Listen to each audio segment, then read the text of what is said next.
الكروي 25-26 الجولة 34 وفي أول أيامها وبمنافسات قوية، وتفتتح من بوابة مباراة دهوك والقاسم هنا على ملعب دهوك.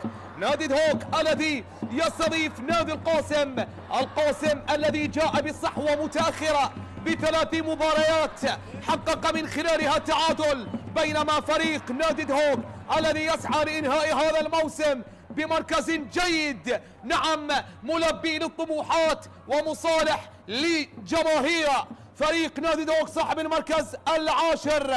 فريق نادي القاسم صاحب المركز الأخير والذي هبط رسميا إلى دوري الكرة الممتاز، والذي يمر بظروف صعبة جدا ممكن أن يمر بها أي فريق كرة قدم، ولكنه يسعى لتقديم أسماء جديدة نقشت أحرفا ذهبية بأسماء جديدة قدمت أفضل العروض، نعم جاءت متأخرة ولكن ستبقى خالدة. فريق نادي القاسم اليوم بحراسة المرمى يدخل بمصطفى طارق، مرتضى قصاد، وذو الفقار محمد، امير حسن، واحمد ناجي، عبد الله باسم، ومحمد سعيد، حسين جبار، سيف حاتم، شهاب احمد، واخيرا القائد علام حسن. فريق نادي دهوك بقيادة المدرب احمد خلف الذي يقود الفريق في المباراة رقم 11 بعد قيادته للفريق خلفا للمدرب عبد الغني شهاد. بحراسة المرمى احمد بشار الى جانب سعد ناطق، خادم رسول، وخالد كردوغلي، هارون احمد، وسيابند عقيد، صفا هادي، وكريم درويش، بيتر قرقيز، الوندر العلوي، واخيرا محمد داوود. بتشكيلة ممتلئة بالمواهب وايضا الاسماء الخبيرة، يدخل نادي دهوك الى هذه المنافسة صاحب 45 نقطة و12 انتصار، 9 تعادلات و12 هزيمة، بينما نادي القاسم ب4 نقاط يدخل من 4 تعادلات فقط و29 هزيمة تعرض لها فريق نادي القاسم في منافسات هذا الموسم.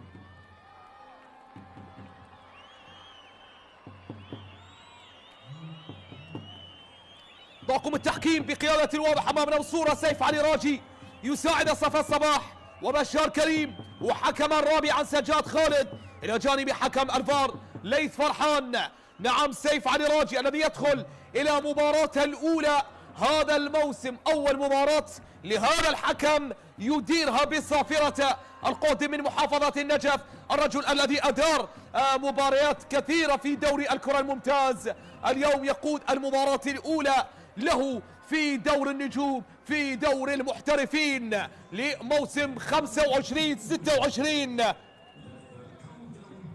لحظات وتنطلق صافرة البداية سادة الكرام والمتابعين لقنوات شبكة الإعلام العراقي. نعم منافسات قوية تنطلق في أول أيام هذه الجولة.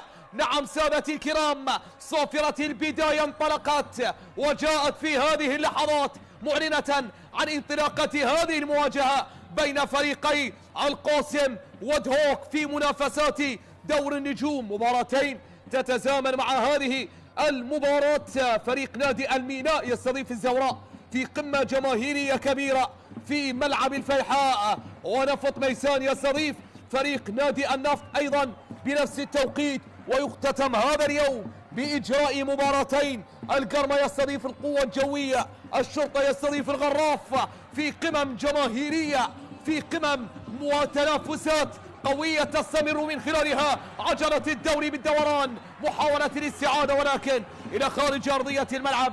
حسين جبار الكرة الماضية التي حاول إنقاذها إلى خارج أرضية الملعب. أحمد خلف يتابع، ينظر، يطالع ويشاهد في مباراة رقم 11 هذا الموسم بقيادة فريق نادي دهوك.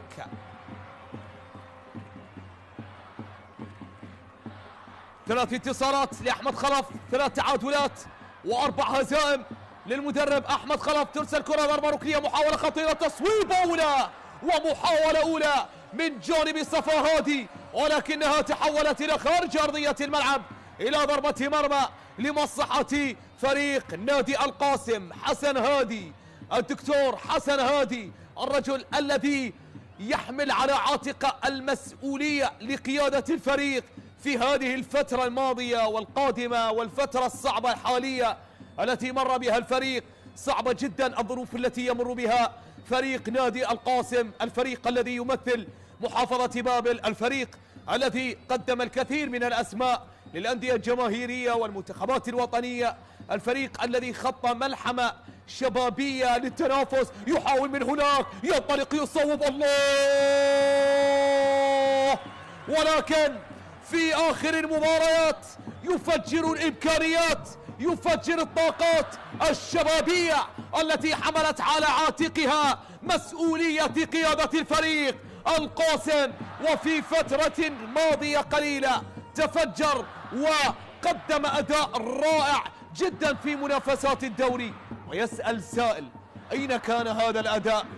أين كانت هذه الإمكانيات؟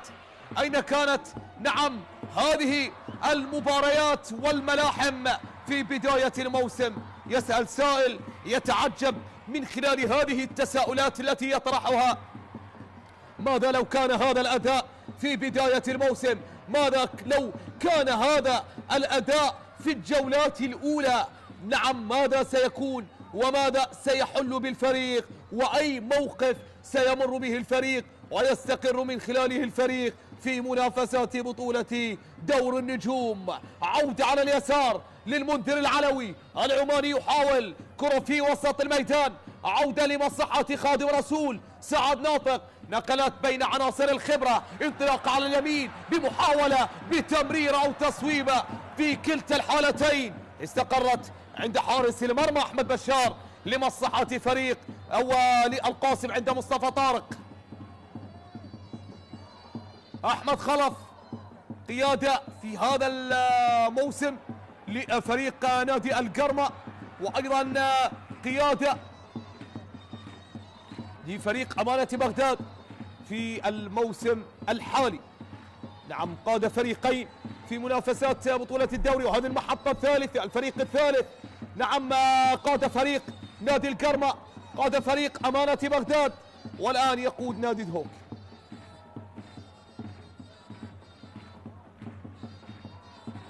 عودة من جديد في وسط الملعب، عودة للخلف لسعد ناطق عند حارس المرمى لمصلحة فريق نادي دهوك، ومن هناك الحضور الجماهيري لدعم ومؤازرة الفريق.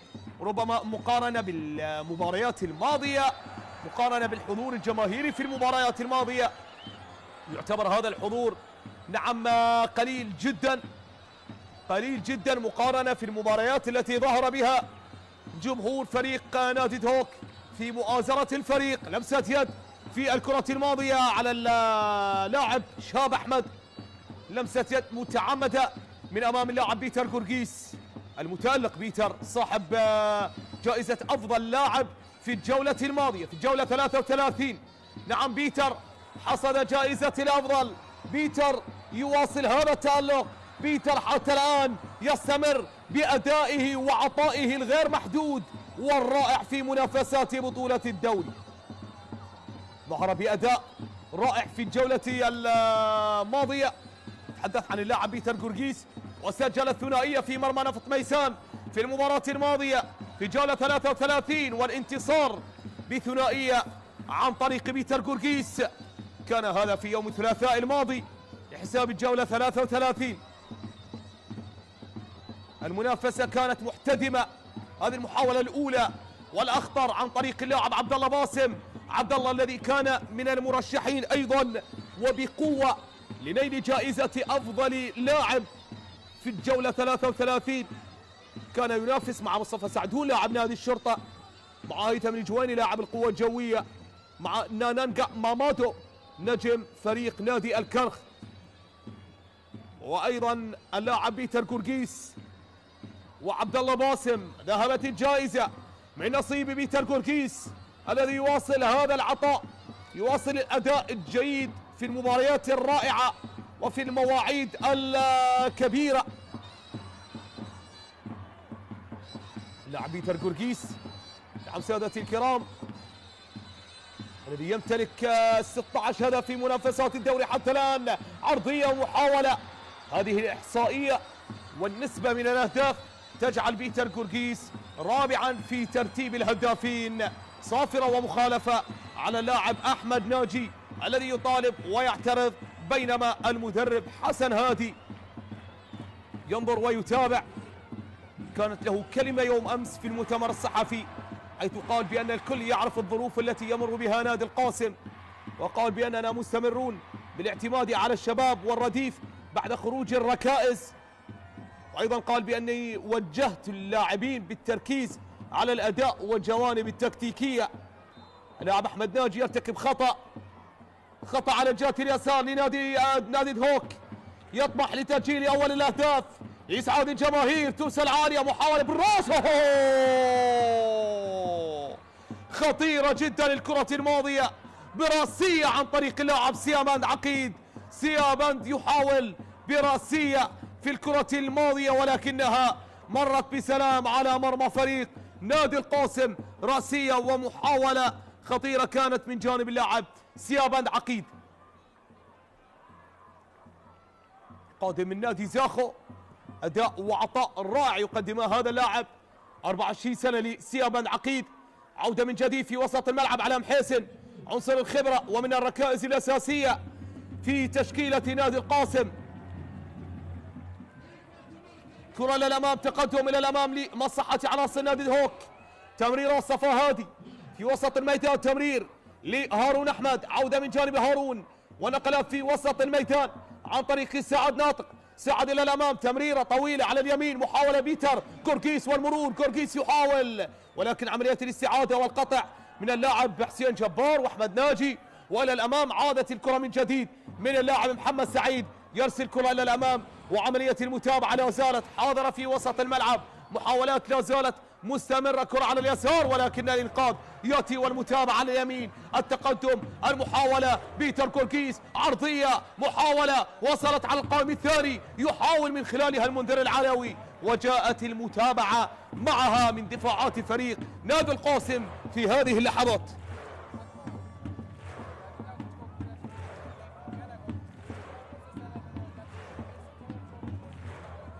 المنذر العلوي، تجربة جيدة ورائعة حتى الآن لهذا اللاعب في الدوري العراقي مع نادي الزوراء، ثم الانتقال للوحدات الأردني والعودة إلى دور النجوم، العودة إلى بلاد الرافدين، ولكن من بوابة فريق نادي دهوك. فريق نادي دهوك ضربة ركنية، بيتر جورجيس يتكفل بتنفيذها، يتكفل بإرسالها إلى رأسيات المهاجمين وإلى المنتظرين لهذه الكرة. عودة من جديد عن طريق برناندو، نطلق عليه برناندو لأنه شبيه بأسلوب نجم فريق مانشستر سيتي. إنه برناندو سيلفا النجم البرتغالي. عودة من جديد، عرضية، محاولة لا زالت قائمة والإبعاد إلى خارج أرضية الملعب. غضب من جانب اللاعب أحمد ناجي. أيضا ظهر أحمد ناجي في المؤتمر الصحفي يوم أمس وقال بأننا نقدم عروضا جيدة وننفذ الواجبات التي يكلفنا بها المدرب ونسعى لتحقيق نتيجة إيجابية في مباراة دهوك. ضربة ركنية في هذه اللحظات لبيتر جورجيس، للحظات تكثر بها الضربات الركنية مع الزحف المتواصل لزيارة الشباك، مع التفتيش المتواصل لفريق نادي دهوك لتسجيل أول الأهداف. أحمد خلف، مسيرة مميزة في دور النجوم، أوضاها المدرب أحمد خلف مع أندية أمانة بغداد، النجف، المدرب المساعد للمنتخب الوطني، مع الطلبة أيضا، الديوانية، نفط ميسان، القوة الجوية، وأيضا نادي دهوك والقرمة. أندية دربها في فترتين، أندية أمانة بغداد، أندية دهوك، أيضا النجف، أيضا في مرحلتين وفي تجربتين درب بها غزال البادية. أيضا الفريق الذي يقترب من الهبوط ويمر بظروف صعبة جدا لا ترضي الأنصار والعشاق لفريق نادي النجف. في مفاجآت تتفجر في دورينا، في مفاجآت مدوية ومنافسات قوية نعم تصعق الجميع وتفاجئ الجميع وترسم الحيرة على الجميع. منافسات ليس فقط على مستوى اللقب وعلى من سوف يحصد بطاقة العبور للمشاركات الخارجية في الموسم القادم، سواء في دوري أبطال آسيا النخبة أو دوري أبطال آسيا 2 أو دوري أبطال الخليج. بل منافسات مستمرة للبقاء، منافسات مستمرة في القاع. نعم بين الأندية التي لا تريد الهبوط، بين الأندية التي تريد أن تستمر بالظهور في منافسات بطولة الدوري. عودة من جديد، محاولة إلى خارج أرضية الملعب تحولت إلى رمية جانبية لمصلحة فريق نادي هوك الذي يضغط بشكل كبير وملحوظ وواضح وبفوارق كبيرة بين الفريقين. عودة من جديد، متابعة من جانب الدفاع، تعود الكرة مجددا على اليسار من جانب صفاء هادي، صفاء إلى الأمام والعودة بالخلف من جانب اللاعب هارون أحمد، هارون وسعد ناطق، تمريرة خاطئة إلى خارج أرضية الملعب بعيدة على اللاعب خادم رسول، لتتحول بعد ذلك إلى رمية جانبية لمصلحة فريق نادي دهوك أو لنادي القاسم.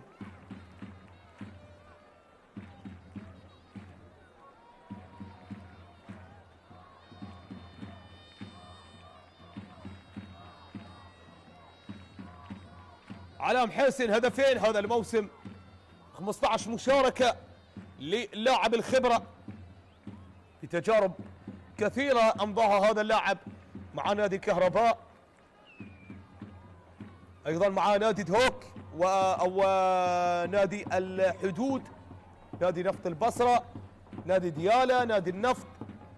يعود الآن لفريق نادي القاسم الذي انطلق من بوابته، انطلق من بوابة هذا الفريق. 34 سنة لعلام حسين، لاعب الخبرة وسنوات الرائعة التي أمضاها كفيلة بالحديث عن سنوات مميزة لهذا اللاعب. عودة من جديد على اليسار في محاولات من جانب محمد سعيد، عرضية طالت الكرة ولكن عند حارس المرمى. ينتهي المطاف بالكرة الماضية عند أحمد بشار، أحمد بشار إلى الأمام. عودة من جديد بنقلات مستمرة لفريق نادي دهوك إلى الأمام. يحاول بيتر جورجيس، بيتر يتقدم، بيتر ينتظر ويفتش وينظر. نقلات رائعة، لاعب من طراز مميز، لاعب من طراز رفيع، أداء فاخر يقدمه هذا اللاعب. نعم بيتر جورجيس قادم من نادي مالمو السويدي. عودة من جديد إلى الأمام، محاولة تقدم على مشارف المنطقة، تقطع الكرة وتعود لفريق نادي دهوك بتقدم وتدخل من جانب حارس المرمى. تعود الكرة من جديد في وسط الميدان إلى الأمام، محاولة وانتظار ولكن صافرة من هناك وخطأ لمصلحة نادي القاسم. حكم سيف علي راجي.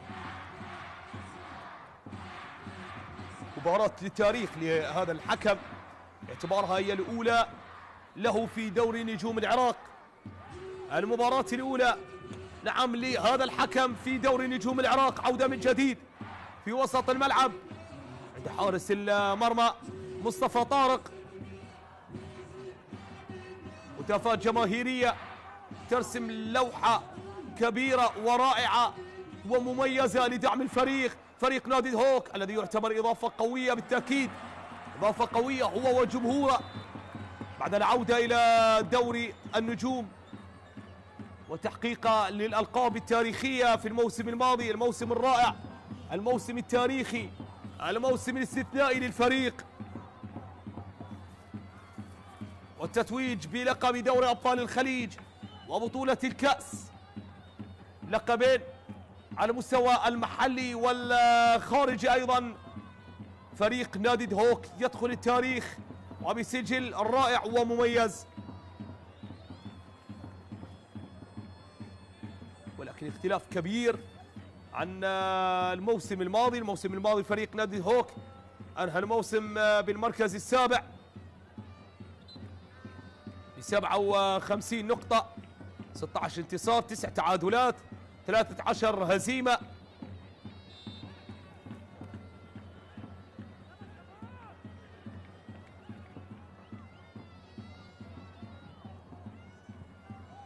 الكرة الماضية وحالة التسلل على فريق نادي القاسم، أو ماذا هناك تسلل أو خطأ، ولكن القرار الأخير والنهائي يقول بأن هناك حالة تسلل على عناصر فريق نادي القاسم في ربع ساعة أولى. سادة المشاهدين والمتابعين تنقضي وتمر على شوط المباراة الأول من مباراة دهوك والقاسم ومن منافسات اليوم الأول من الجولة 34 من منافسات بطولة دوري نجوم العراق. نادي دهوك في موسم 23-24 الذي يعتبر من المواسم الاستثنائية التي حصد من خلالها بطاقة العبور إلى دوري أبطال الخليج والتواجد في البطولة الخليجية للأندية، والتي حصدها في موسم 24-25. أنهى الموسم بالمركز السادس ب58 نقطة، لكن يبقى الموسم الاستثنائي لفريق نادي دهوك هو موسم 2010 والتتويج بلقب الدوري. عرضية من هناك ولكن عند حارس المرمى يتدخل الحارس، يتابعها من هناك الحارس مصطفى ولكن يتلقى إصابة. مصطفى طارق يتلقى ضربة وصدمة وصدام بين وبين لاعب فريق نادي دهوك ألا وهو اللاعب محمد داود في هذه اللحظات. سنوات أمضاها مع الشرطة محمد داود، سنوات مميزة عاشها مع القيثارة، عزف أفضل الألحان منها سيمفونية عزف التتويج في بطولة الدوري 3 مرات منها الموسم الماضي الأخير، وأيضا بطولة السوبر حصدها مع القيثارة. لاعب الذي مثل أندية النفط والشرطة والنجف، والآن يمثل نادي دهوك المحطة الرابعة لهذا اللاعب. عودة للأمام، التقدم، المرور، هذا ما يفتش عنه، هذا ما يريده، هذا ما يمرر من أمامه ومن أجل فريق نادي دهوك يفتش عن الهدف الأول، ولكن متابعة كانت حاضرة من جانب الدفاع إلى خارج أرضية الملعب.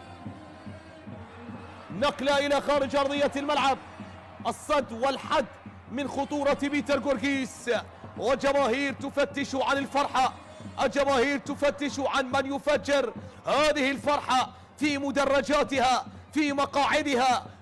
هنا في هذه اللحظات التي يفتش من خلالها الفريق عن أول الأهداف. عودة للأمام، متابعة من جانب عناصر نادي القاسم إلى الأمام، عادت من جديد، نقلة على اليسار، المتابعة، التقدم لفريق القاسم بالكرة، ولكن التعادل لا زال قائما ومسيطرا على أحداث هذه المواجهة. تمرير للأمام، ولكن متابعة كانت حاضرة من جانب الفدائي سعد ناطق، الخبير سعد ناطق، التاريخ سعد ناطق في الكرة الماضية يوفر الخبرة التي اكتسبها على مر الأزمنة والمنافسات. بطولتي دوري أبطال آسيا ليفل 2 مع القوة الجوية، بطولة الدوري مع الشرطة، بطولة الكأس مع دهوك في الموسم الماضي. ضربة ركنية ترسل عالية، محاولة خطيرة بالراس، تبعد، تتخلص من جانب الدفاع. عودة من جديد في وسط الملعب لعناصر فريق نادي القاسم، على اليمين للقاسم، عودة للأمام، المحاولة والتمرير على جهة اليمين، لا زالت الكرة خطيرة، عرضية، محاولة بالراس، تتخلص وتبعد. عودة لا زالت بحوزة عناصر فريق نادي دهوك وإلى خارج أرضية الملعب. تحولت الكرة بعد ذلك إلى ضربة مرمى لصالح فريق نادي دهوك. إلى الأمام، التقدم في وسط الملعب،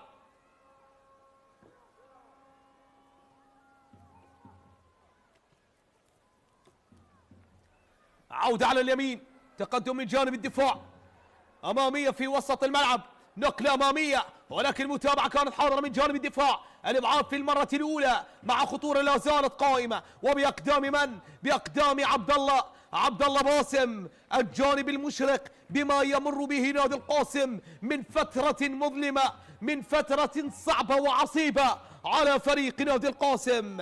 ألا إن هناك مجموعة من الشباب، مجموعة من الطاقات والدماء الجديدة، من الأسماء الواعدة والتي تريد كتابة تاريخ جديد والتي تريد أن تغير هذا الواقع المرير الذي يمر به فريق نادي القاسم، فهل سيتمكنون من تغيير هذا الواقع؟ محاولة من جانب اللاعب محمد داود.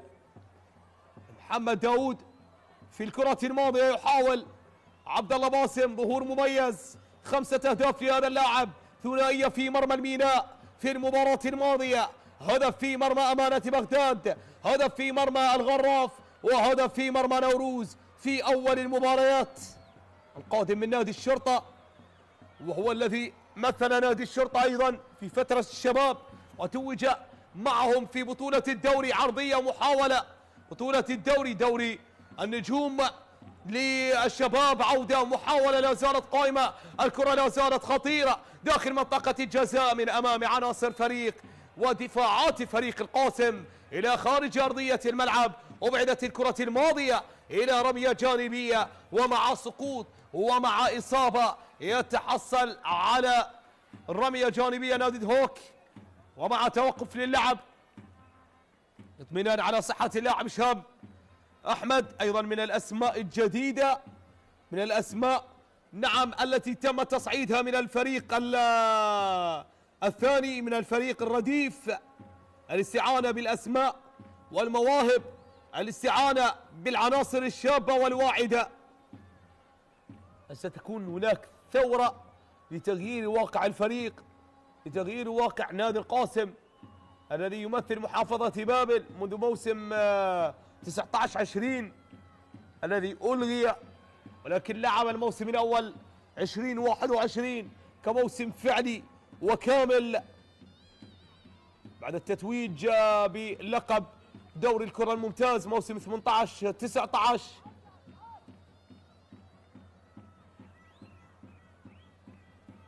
عودة للأمام في وسط الملعب، محاولة نقلة أمامية للمنذر العلوي، يحاول ولكن مصطفى طارق كان أقرب، كان متابع للكرة الماضية، وحالة تسلل في اللقطة الماضية، حالة تسلل في اللقطة الماضية على اللاعب المنذر العلوي. سيامن عقيد أيضا كان في موقف التسلل. عودة للأمام، محاولة للمرور، ولكن متابعة كانت حاضرة من جانب الدفاع أو من جانب حارس المرمى أيضا الحارس أحمد بشار الذي يلعب اليوم أساسيا اليوم. أحمد بشار قادم من نادي أربيل مثلا نوروز، توج بكأس العراق وبطولة دوري أبطال الخليج في الموسم الماضي. عودة للأمام، محاولة عرضية خطيرة، متابعة جاءت من جانب الدفاع، عودة لا زالت بحوزة بيتر جورجيس وتمرير، عودة وإبعاد من جانب الدفاع، تعود الكرة من جديد، الصراع المستمر في وسط الملعب، الصافرة تأتي والخطأ يتحصل عليه فريق بيتر، فريق دهوك. عودة للأمام، محاولة ولكن متابعة تأتي من جانب الدفاع. نادي القاسم يعتاد بظهور جيد في تعادلات، نعم في مباريات رائعة ومثيرة، يريد مواصلة تقديم العروض المميزة بقيادة المدرب حسن هادي صانع الإنجاز والإعجاز والذكريات المميزة التي صنعها هذا الرجل عندما تمكن من إبقاء الفريق في مباراة البلاي أوت أمام البيش مركة في نهاية موسم 23-24. نعم تمكن حسن هادي من إبقاء الفريق لموسم آخر في دور النجوم والفوز على البيش مركة بثنائية مقابل هدف وحيد. الثنائية التي جاءت من انتصار على فريق البيش مركة عن طريق اللاعب فلاح عبد الكريم وعلام حسن قائد الفريق في هذه المباراة والمتواجد في هذه التشكيلة. ثم بقي الفريق إلى موسم آخر وكان هو أفضل المواسم لفريق نادي القاسم، حيث كان المركز العاشر أفضل المراكز لفريق نادي القاسم، 52 نقطة إلى الأمام.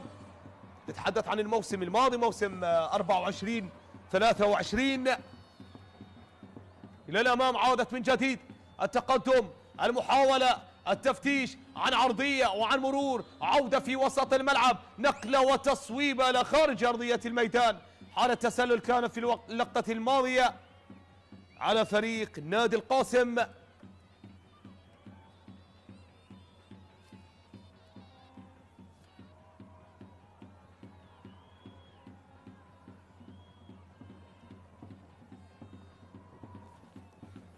أحمد خلف يعاين ويتابع في هذه اللحظات حالتي تسلل على دهوك، 3 حالات على القاسم.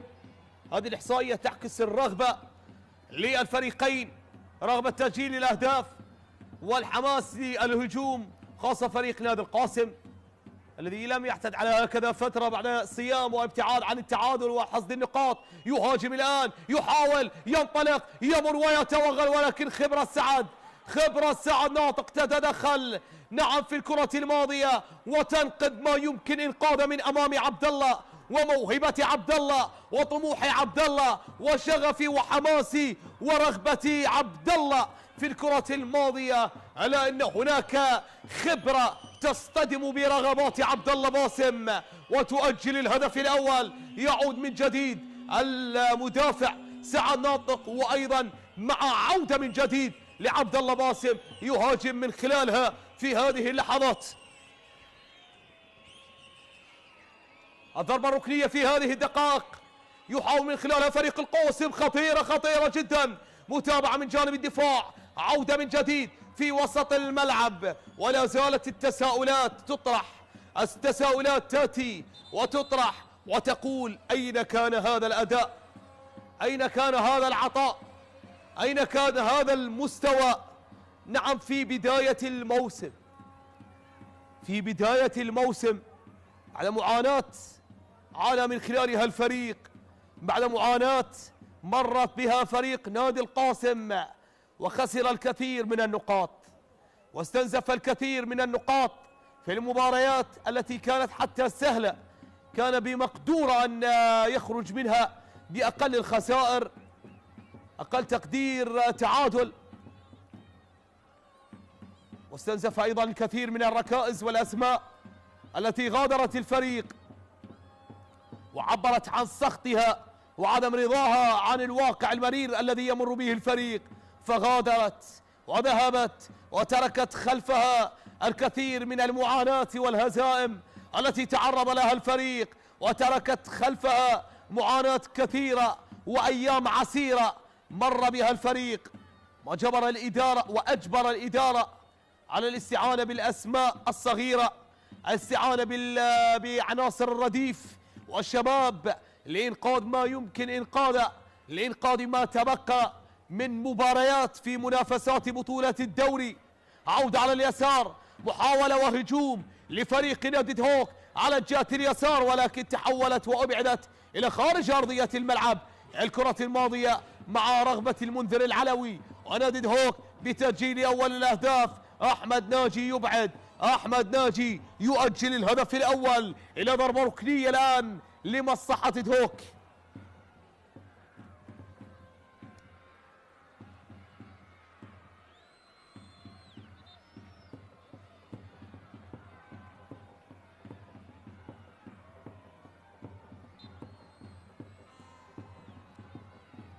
مصطفى طارق من هناك وتوجيهات للزملاء في ضربة ركنية تواجه بمتابعة دفاعية. عودة في وسط الميدان، تمريرة على اليمين خطيرة وانفراد وتصويبة الهدف الأول. الله على فرصة خطيرة كانت لفريق نادي دهوك، لا وجود لحالة تسلل ولكنها ضاعت واهدرت بشكل عجيب وغريب عن طريق سيابا عقيد، الأكثر وصولا لمرمى القاسم والأكثر تهديدا لمرمى القاسم والأكثر إيصالا للكرات وتهديدا وتصويبا على مرمى المنافس. إنه سيابند، إنه عقيد يحاول نعم تسجيل أول الأهداف وتدوين هدف الأسبقية، هدف السبق ضاع في الكرة الماضية مع محاولات مستمرة لفريق نادي دهوك لزيارة الشباك لتسجيل الأهداف لتدوين هدف السبق.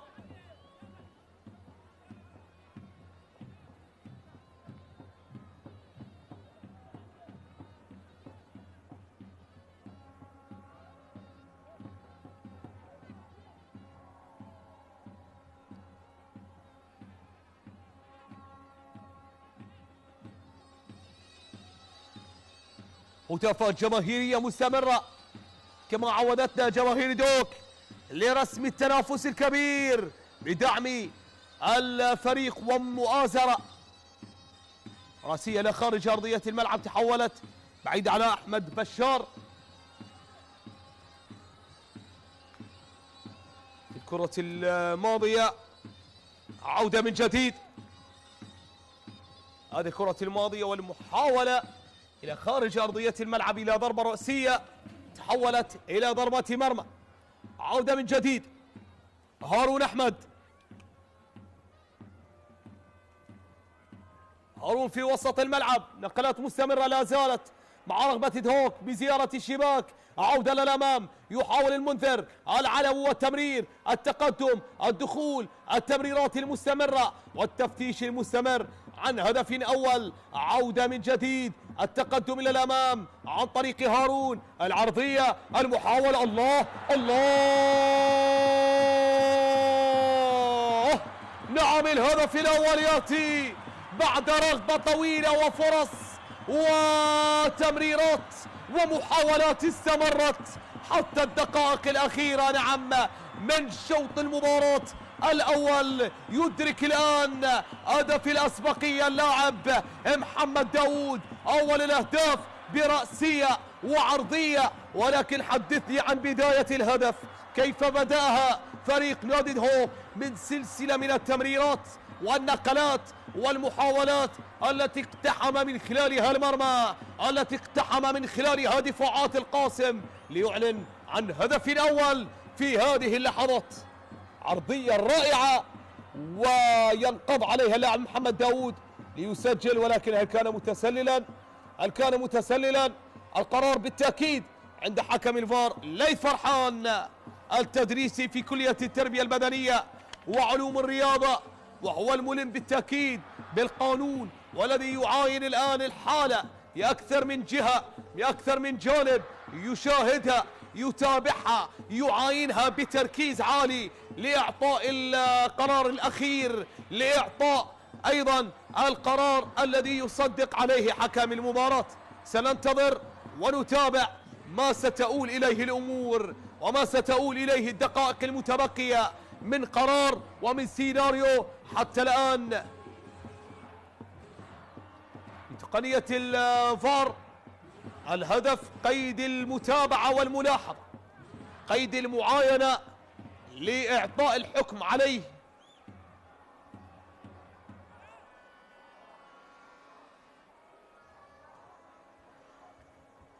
إنه أول الأهداف في المباراة، لأول مباراة لهذا الحكم، للحكم ليث علي أو سيف علي الراجي الذي يدير أول المباريات له في هذا الموسم.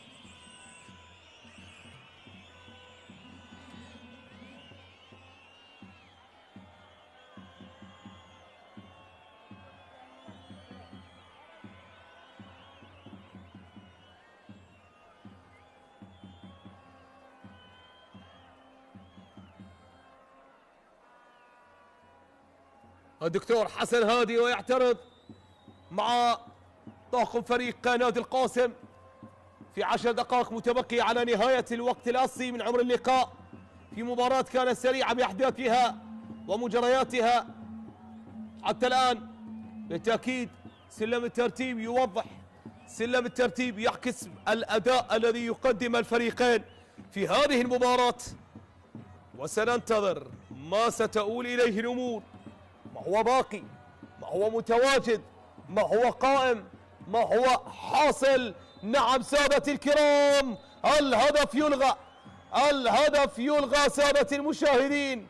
حكم الفار نعم ليث فرحان يقوم بإلغاء الهدف بداعي التسلل من الكرة الأولى، تسلل على اللاعب المنذر العلوي، كان متسللا في صناعته للكرة، في صناعته لهدف المباراة الأول الذي يلغى بقرار الفار. أول الأهداف يلغى وأول القرارات تلغى نعم بتقنية الفار في هذه اللحظات.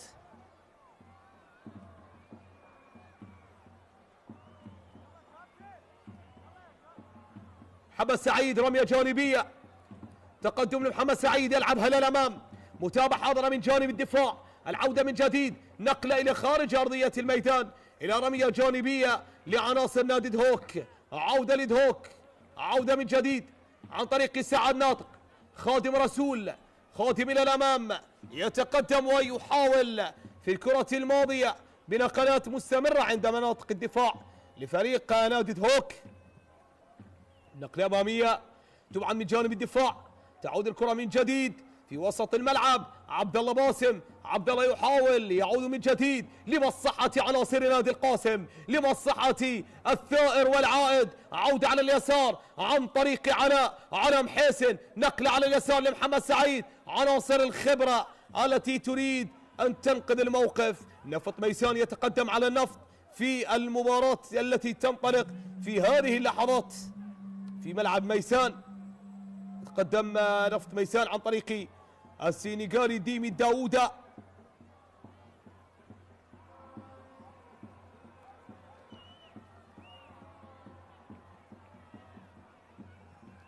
عودة من جديد طبعا من جانب الدفاع، ولكن السقوط ياتي والمتابعة مرتين إلى خارج أرضية الملعب إلى رمية جانبية، ورمية جانبية مع السقوط للاعب عبد الله باسم،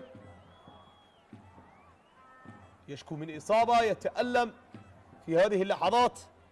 بالتأكيد خبرة اللاعبين تلعب دور جدا كبير في عملية تقسيم الجهد والسيطرة على اللياقة البدنية والاحتفاظ بالجهد، وأيضا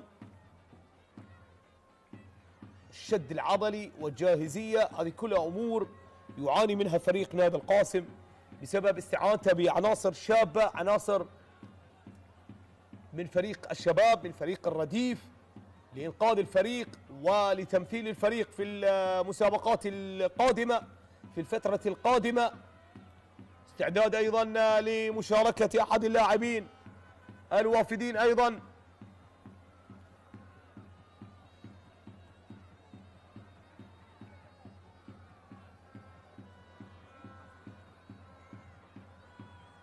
هذه الكرة الماضية والتي تعرض على اثرها اللاعب احمد ناجي للاصابه، اصابه ربما على مستوى عضله الضامه، يسقط اللاعب عبد الله او احمد ناجي هو الذي يسقط في الكره الماضيه ويشكو من اصابه. ومن هناك الحضور الجماهيري الرائع والجميل في مدرجات ملعب اللقاء، وجماهير دهوك وعشاق نادي دهوك، وايضا التفاؤل لاستذكار المباريات الرائعة واستذكار أيضا السنوات المميزة التي عاشها الفريق عندما توج بلقب الدوري موسم 2010 بقيادة المدرب الجنرال باسم قاسم، المدرب الحالي لفريق نادي أربيل.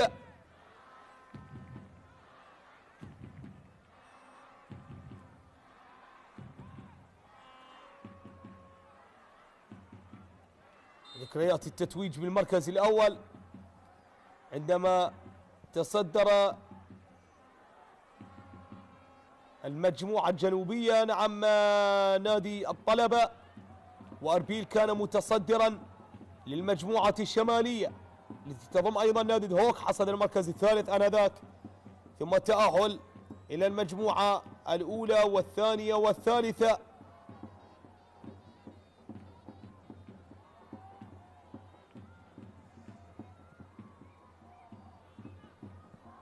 ثم فاز نادي دهوك على نادي الزوراء وعلى الطلبة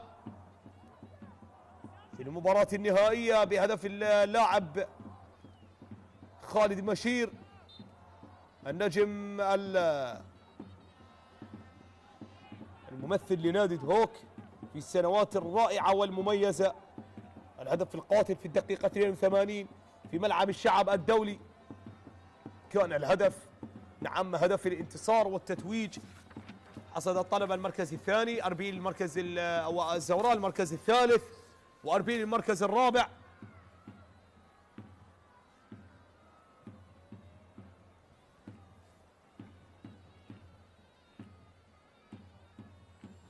في مستويات رائعة وسنوات مميزة أراد أن يكررها فريق نادي دهوك في الموسم الماضي، ولكنه اكتفى بحصد جائزة الكأس. نعم، بطولة الكأس وبطولة أيضا دوري أبطال الخليج، أيضا بطولات مهمة جدا، بطولات لا تختلف بالتأكيد عن سابقتها من البطولات على مستوى الأهمية، على مستوى النجاح. عودة في وسط الملعب، تقدم إلى الأمام، نقلة في وسط الميدان، محاولة ولكن متابعة كانت حاضرة من جانب الدفاع لتصل عند حارس المرمى مصطفى طارق. إلى الأمام من جانب مصطفى، نقلها في وسط الميدان، عودة من جديد، وسيطرة على الكرة من عناصر فريق نادي القاسم. تعود الكرة من جديد في وسط الميدان، أيضا رغبة كبيرة وقوية لفريق نادي القاسم لتسجيل هدف الأسبقية، لتسجيل هدف نعم في المباراة، تسجيل الهدف الأول في المباراة.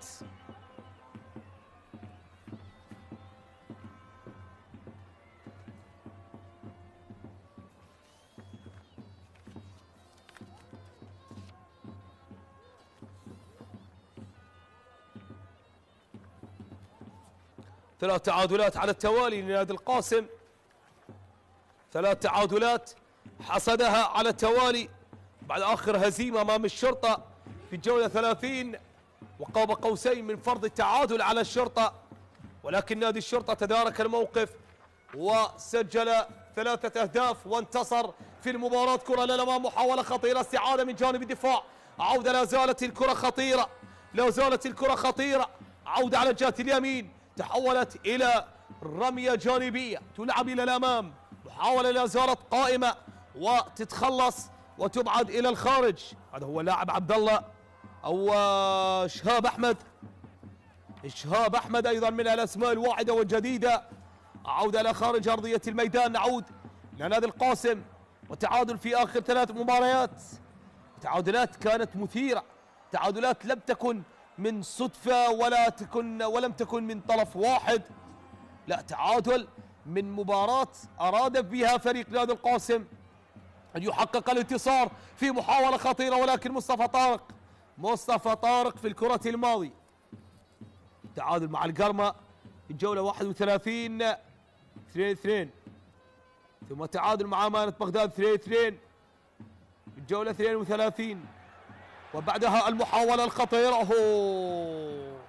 خاطئة الكرة الماضية وخطفت القلوب وكادت أن تأتي بأول الأهداف، ثم تعادل في المباراة الماضية والأخيرة أمام الميناء 3-3.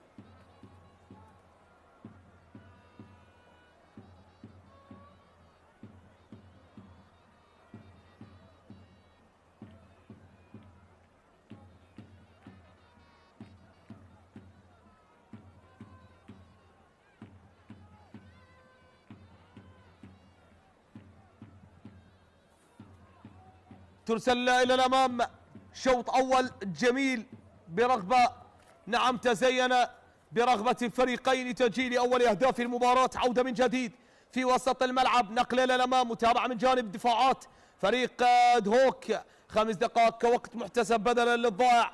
عودة على الجهة اليسار، محاولة لفريق دهوك في وسط الميدان، العودة إلى الخلف لخادم رسول، خادم يستلمها، خادم إلى الأمام، لاعب خادم رسول شكل ركيزة أساسية ونقطة إضافية كبيرة في صفوف نادي دهوك. اللاعب والنجم السنغالي سجل هدف وصنع هدف. 30 سنة لخادم رسول قلب الدفاع، قادم من نادي يوتا أراد الروماني. أيضا تجربة في الملاعب التركية مع نادي بينيديك سبور، وأيضا نادي ألانيا سبور، نادي أيوب سبور، ونادي أبا ندمير سبور، ونادي لوكيرين.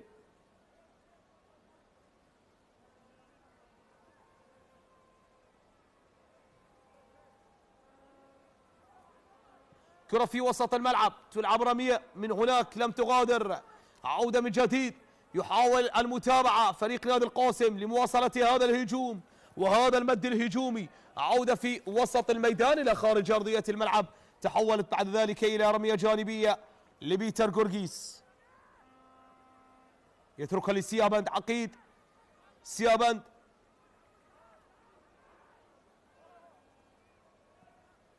تلعب في وسط الميدان من جديد، عودة للخلف، نقلات إلى الأمام عن طريق اللاعب هارون السريع والخطير والمزعج للدفاعات، عودة للأمام، محاولات ونقلات الوصول التقدم، ولكن إلى خارج أرضية الملعب. اصطدت الكرة بعدها تحولت إلى رمية جانبية.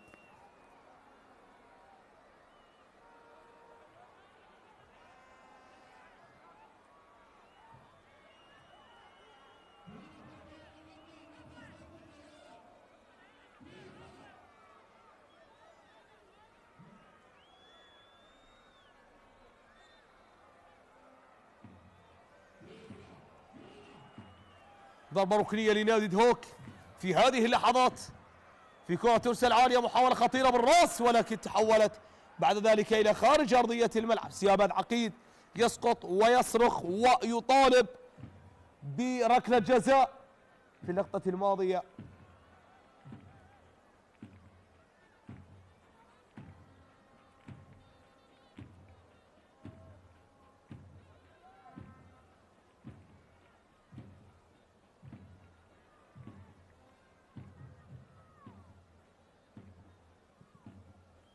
ضربة مرمى لمصطفى طارق، لحظات أخيرة على نهاية الوقت الأصلي والإضافي. عودة على اليسار، محاولة من جانب عبد الله الخطير والرائع والسريع. وأين كان هذا اللاعب؟ أين كان هذا الاسم اللامع؟ كرة للأمام، متابعة دفاعات فريق القاسم للكرة الماضية. العودة على اليسار، المتابعة والعرضية والمحاولة، الكرة الخطيرة لا زالت المرور، التدخل من جانب الدفاع، التدخل من جانب الدفاع، وإلى ضربة مرمى لمصلحة الحارس في الكرة الماضية بشار.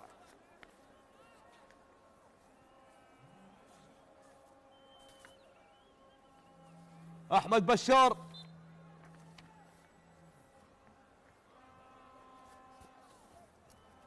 عودة للكرة من جديد على جهة اليمين، محاولة في وسط الملعب، نقلة لفائدة نادي دهوك، نقلة على جهة اليسار، المحاولة، التقدم إلى الأمام، إلى الأمام، المحاولة لا زالت قائمة، العرضية، الكرة الخطيرة، ولكن الدفاع يتدخل. عودة لا زالت لكرة خطيرة داخل منطقة الجزاء، تتخلص، تبعد، تتحرر، لا زالت بحوزة دهوك، الصقور يحاولون يقتربون على مشارف المنطقة بتصويبة بعيدة جدا إلى خارج أرضية الملعب من جانب بيتر غورغيس.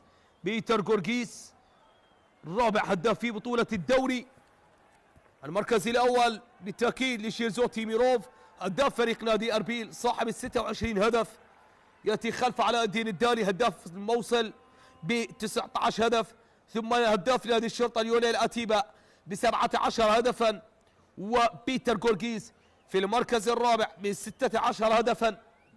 كرة للأمام، متابعة من جانب الدفاع، تعود إلى خارج أرضية الملعب، تحولت الكرة من جديد، حتى الآن صافرة النهاية لم تأتي، لم تطلق في هذه اللحظات. وبهذا التوقيت صافرة النهاية تأتي مشاهدينا الكرام متتبعي قنوات شبكة الإعلام العراقي. لا تذهبوا بعيدا، بعد الاستراحة لنا عودة. دمتم بخير والسلام عليكم ورحمة الله وبركاته.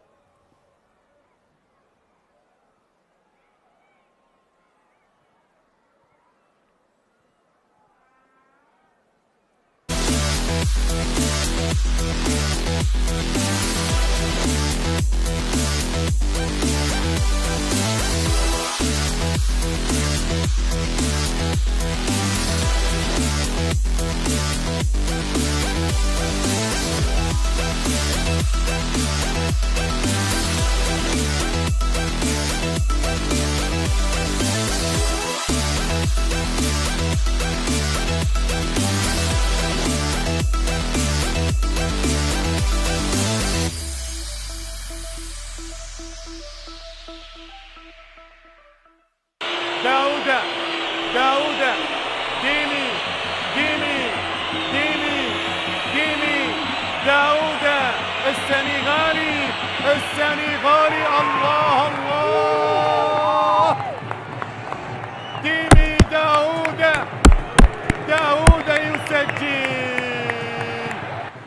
هدف الركلة الجزاء.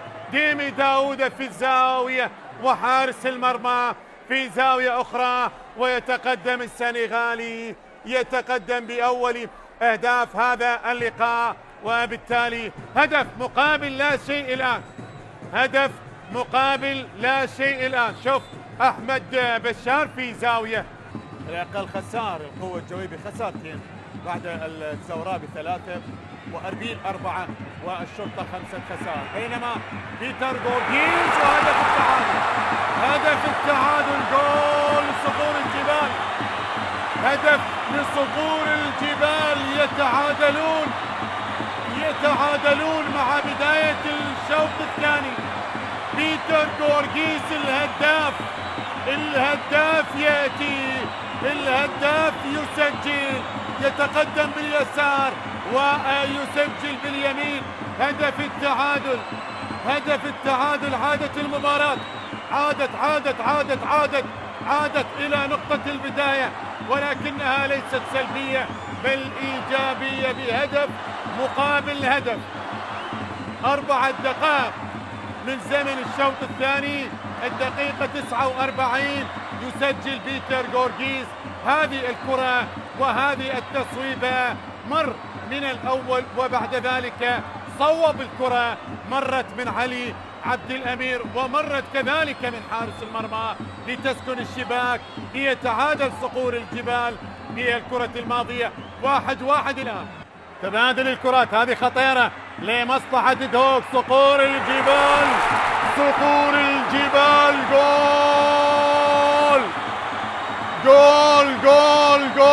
جول ثاني. الله، هدف ثاني لصقور الجبال، ثاني لبيتر، ثاني لجورجيس، ثاني للهداف. تقدم وسجل، تقدم وثاني. يوه على هذه الكرة، شوف المرور الممتاز وبيساره في منتصف المرمى، بيتقدم بهدف ثاني ليسجل الثاني. امام عمليه الهجوم لفريق الشرطه على مرمى نوروز. المحاوله تستمر داخل منطقه الجزاء، خطيره الان. ممكن مصطفى سعدون. الله، هدف مارادوني لمصطفى سعدون، هدف مارادوني لمصطفى سعدون. الله على اللقطه، على اللمحه، على الجمال، الهجمه لفريق نادي الشرطه، ومصطفى سعدون ذهابا وايابا يسجل في مرمى نوروز. واحد من الاهداف الجميله في دورينا، بكره جميله، بتوغل اكثر من رائع من مصطفى سعدون بعد التلاعب بدفاعات فريق نوروز، يسكنها في الشباك على يسار حارس المرمى هاني شاكر. اذا مصطفى سعدون يسجل هدف اول لفريق نادي الشرطه في الدقيقه الاخيره والخامسه من الوقت المحتسب بدل ضاع. لاحظ الاعاده، لاحظ كيف مر من اثنين مباشره والثالث، وبعد ذلك سدد على يسار حارس المرمى هاني شاكر ليسجل اول اهداف المباراه للشرطه في مرمى نوروز. خلاص الشرطة ينهي ويسدل الستار للشوط الأول متقدما بهدف على نوروز وعن طريق المدافع مصطفى سعدون. لاحظ هدف مارادوني وبشكل رائع، مر بطريقة من أمام دفاعات فريق نوروز ليسكنها على يسار الحارس هاني شاكر. لاحظ الفرح، كرات انتقل لاعبي فريق الشرطة مصطفى سعدون اللي قدم مباراة كبيرة في هذا اللقاء أمام نوروز داخل منطقة الجزاء والرأسية، وهدف ثاني، جول ثاني، هدف ثاني للشرطة عن طريق أحمد يحيى، يسجل هدف ثاني لفريق الشرطة برأسية في مرمى نوروز. إذا الشرطة في بداية الشوط الثاني والدقائق 12 الأولى من بداية الشوط الثاني، أحمد يحيى يضاعف النتيجة بهدف آخر، هدف آخر لفريق الشرطة. الله على أحمد يحيى. غاب مهاجمي الشرطة في هذا اللقاء ويظهر المدافعين، مدافع اليمين ومدافع اليسار هم من سجلوا الأهداف في هذه المباراة. لاحظ الإعادة، لاحظ التمريرة على رأس اللاعب أحمد يحيى بالمقاس، يسجل هدف ثاني بكرة جميلة من محمود المواس وعلى الرأس لأحمد يحيى ليسجل من خلال هدف ثاني لفريق الشرطة. إذا الشرطة 2 الآن، لا شيء لفريق نوروز. يحاول يمر، ممكن الثالث، أتيبة، ليونيل أتيبة، ممكن لسامبو، والثالث جول. جول ثالث ثالث ثالث ثالث ثالث ثالث ثالث ثالث لنادي الشرطة عن طريق اللاعب السنغالي والبديل بولي سامبو. ياه من فرحة للمدرب أحمد صلاح ولدكة البدلاء لنادي الشرطة ولجماهير الشرطة الحاضرة في ملعب نوروز بهدف ثالث ونتيجة كبيرة يحققها فريق الشرطة على حساب نوروز في هذا اللقاء. خلاص 3 نقاط جديدة تضاف إلى فريق الشرطة وانتصار ثاني للمدرب أحمد صلاح المدرب الجديد القديم الجديد لفريق نادي الشرطة. إذا لاحظ التمريرة عن طريق اللاعب ليونيل أتيبا من الكاميروني، من أسد كاميروني إلى أسد سنغالي، وبالتالي هدف ثالث لفريق الشرطة. ينهي المباراة فريق الشرطة على حساب نوروز بهدف ثالث. خلاص نتيجة ممتازة جدا لفريق نادي الشرطة. هذه محاولة زورائية، نقلة لا زالت داخل المنطقة. يوسف عزيز يحاول، لا زالت لم تغادر. قوقية يصوب، جول للنوارس. لقطة شوفها بالإعادة، هذه اللقطة هل غادرت أو لا؟ هنا يتحدثون، هنا يتساءلون، لكن حسن عبد الكريم يدون أول أهداف الديربي. شوف بالقدم اليسرى وباغتت حارس المرمى فهد طالب بانتظار هل الهدف صحيح أو لا، بانتظار قرار حكم اللقاء. هل هي فرحة احتفال هدف للبرتغالي أم تصدي جديد لكوميليو؟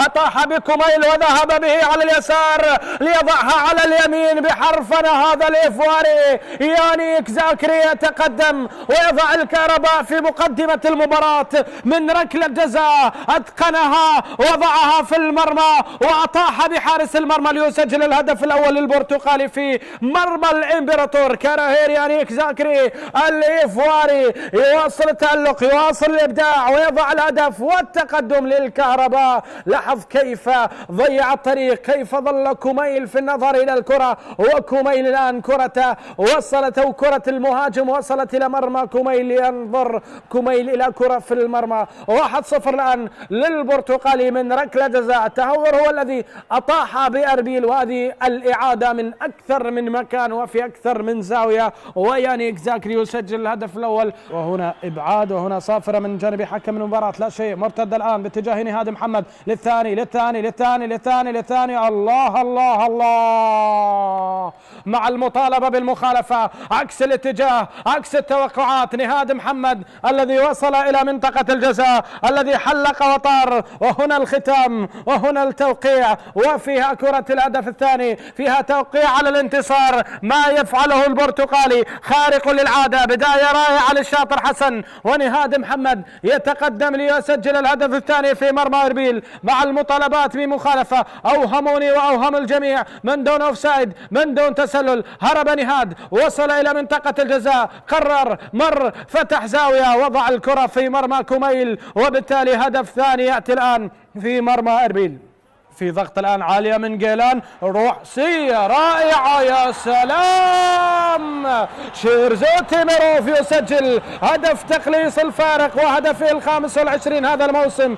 الكرة الرأسية الجميلة، وشيرزود حاضر ليضع الكرة في الشباك، ليضع الكرة في المرمى. حضر الآن الأوزبكي، وهنا الذئب الذي يسجل الهدف الأول لأربيل في المواجهة مع فرحة الجنرال ورقة صفراء. الآن بوابة العودة لأربيل، واحدة من جيلان ورأسية حاضرة من جديد من جانب شيرزود تيميروف ليضيف الكهرباء إلى ضحايا هذا الموسم. لم يسجل في الذهاب، عاد وسجل الآن في الإياب. لاحظ علي شخوان فتح الجهة اليسرى باتجاه جيلان لقمان، جيلان يحاول بالقدم اليمنى يلعب كرة عالية، وتيميروف ركنها في المرمى من تحت أقدام علي خالد. رأسية رائعة جدا من دون تسلل، هذه الكرة التي لعبت من جيلان ورأسية تيميروف تعيد فريق أربيل إلى المباراة ويقلص الفارق الآن 2 مقابل هدف. وهذه الكرة التي تصل في هذه اللحظات، هدفان لهدف، والكرة في مرمى علي خالد في انتظار أن نرى الهدف الثاني. يا سلام، عادت القلعة مرة أخرى لتزهر وتزهو في هذا اليوم، لتعود جميلة كما اعتدناها. 2-2 الآن، عادوا إلى التعادل. شيرزو تيميروف ثنائية جديدة يضيف الأوزبكي، وزيارة جديدة في آخر الرمق يسجل الأوزبكي شيرزو تيميروف في هذه المباراة. باسم قاسم يتحدث ولا زال في الوقت بقية، من الممكن قلب الموازين. لاحظنا الكرة التي تقدم فيها بطريقة جميلة بانينكا لكنها هادئة. لاحظ هنا الكرة في المرمى دون ارتفاع عالي، وموه على حارس المرمى، سدد بطريقة جميلة، يدرك التعادل لإربيل في هذه اللحظات.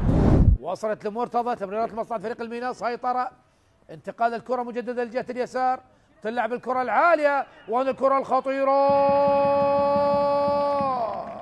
هدف أول، هدف أول لمصلحة نادي الميناء بعد نقلات وتمريرات من اليمين إلى اليسار ومن اليسار إلى اليمين، ومن ثم استلام الكرة بصورة جميلة من النيجيري يايبليف، وبليف يضع الميناء في المقدمة بعد 8 دقائق من بداية هذا اللقاء. خطأ دفاعي قاتل، وبليف استلم الكرة وصوب على المرتاح، وهدف التقدم لمصلحة نادي الميناء.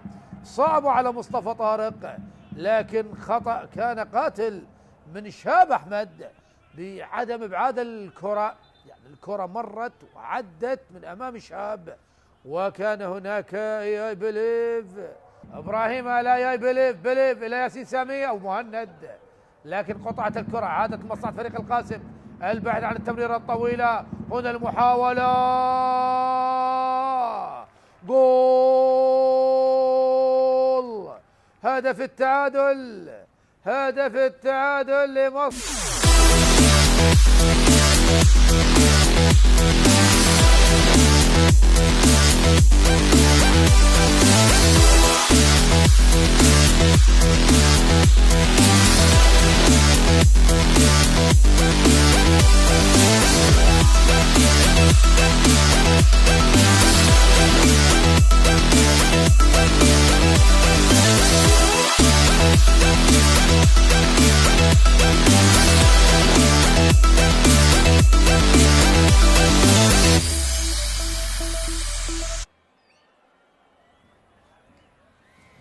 مرة أخرى مشاهدينا الكرام والمتابعين، هذه عودات جديدة لكم مرة أخرى لمتابعة أحداث شوط المباراة الثاني من لقاء هوك والقاسم، هنا لحساب منافسات اليوم الأول من منافسات بطولة دوري نجوم العراق للموسم 25-26.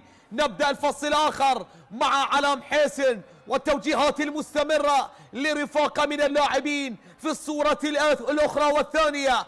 من هناك بيتر جورجيس نجم هوك ومن نجوم دور النجوم وأفضل لاعب في الجولة الماضية، والمتألق بالثنائية النظيفة سجلها في مرمى نفط ميسان. يدخل فريق نادي هوك وبذكريات ما حدث في المباريات الماضية، بينما نادي القاسم الذي يسعى لتحقيق السيناريوهات وتجديدها والاستمرار بحدوثها، سيناريوهات التعادل في الجولات الماضية التي حدثت. نعم، قد يقول قائل بأن التعادلات التي تعرض لها فريق نادي القاسم بالتأكيد هي أفضل من الهزائم التي تعرض لها الفريق في بداية الموسم. نعم، الفريق الآن يريد ويتفائل بالتعادلات، يقول هي أفضل من الهزائم. إذا تغيير وتعديل يجرى على التشكيل بالنسبة للمدرب حسن هادي، يزج باللاعب عبد الخالق محمد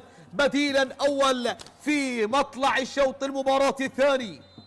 انطلقت صافرة البداية سادتي الكرام من قبل سيف علي حكم وقاضي هذه المواجهة.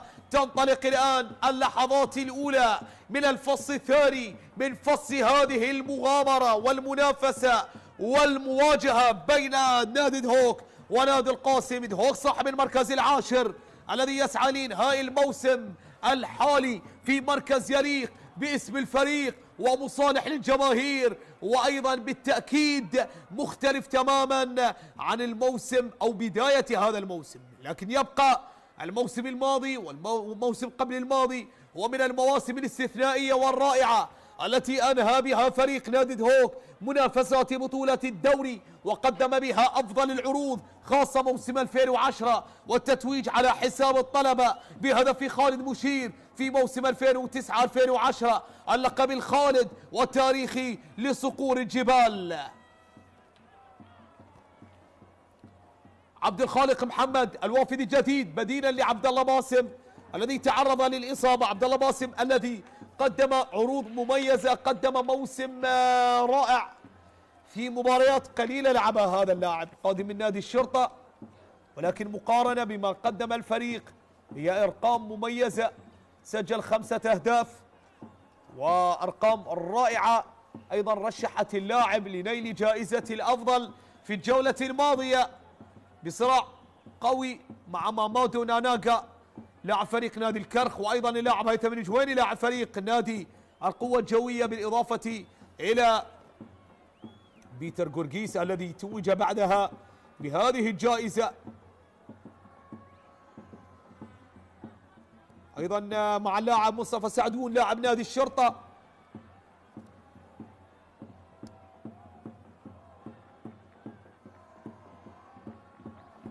سعد عبد الحميد المدرب المساعد والحديث مع الحكم الرابع، هذا هو كريم درويش اللاجم اللبناني، ايضا يقدم موسم رائع، اضافه قويه لصفوف فريق نادي دهوك.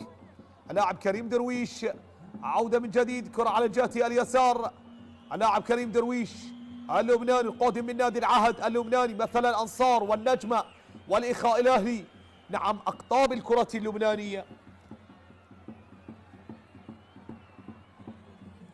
عودة في وسط الملعب لنادي دهوك من جديد، نفس الأداء والرغبة التي دخل بها فريق نادي دهوك في مطلع فصل المباراة الأول الشوط الأول، ويجدد الآن المنافسة والتحدي ولا زال في قلب هذه الموقعة من جديد.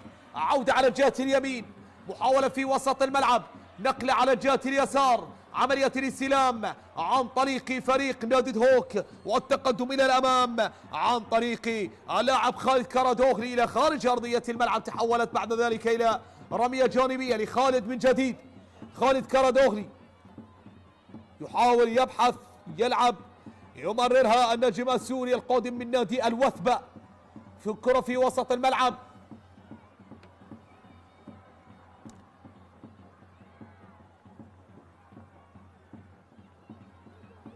تعود الكرة من جديد، تمريرة للأمام، محاولة الانفراد والتصويب، ولكن حارس المرمى مصطفى طارق لا زال التصويب، الله، ورغبة الدفاعات من هناك في التوقيت المناسب تتصدى وتمنع. محاولة من محمد داود، بدأها بالتمرير بيتر، إن لم يسجل فهو يصنع، يتفنن، يلعب بأداء رائع ومهاري. حاول مرة أخرى محمد داود ولكن يتصدى شهاب أحمد، يمنع شهاب أحمد، يقف عائقا ومانعا أمام الكرة الماضية والمحاولة الماضية. هذه الكرة، هذه المحاولة والتصويب والمطالبة بركلة جزاء، ولكن حالة تسلل كانت في اللقطة الماضية على اللاعب كريم درويش الذي استقبل التمرير الرائع من بيتر غورغيس الذي رمى الكرة بمهارة، لعبها بشطارة، لعبها بكرة فنية رائعة ومميزة. عودة من جديد، كرة في وسط الملعب لفريق نادي دهوك، كرة أمامية، تعود الكرة من جديد، عودة للأمام، كرة في وسط الملعب لمصلحة فريق نادي دهوك في هذه اللحظات. عودة للأمام للقاسم من جديد، الهجوم والكونتر اتاك، السرعة والمهارة، المحاولة والكرة تفتقد، وعملية الافتكاك والاستعادة من جانب اللاعب صفا هادي إلى الأمام، تقدم أمامية الكرة، عملية الاستعادة، قطع للكرة والعودة من جديد. كرة في وسط الميدان، نقلات لا زالت مستمرة، نقلة على الجهة اليمين، عملية الاستلام، التقدم، المحاولة للتوغل من جانب علاء، خبرة علاء تصطدم بخادم رسول بالسنغالي في الكرة الماضية، عملية الاستعادة والعودة من جديد.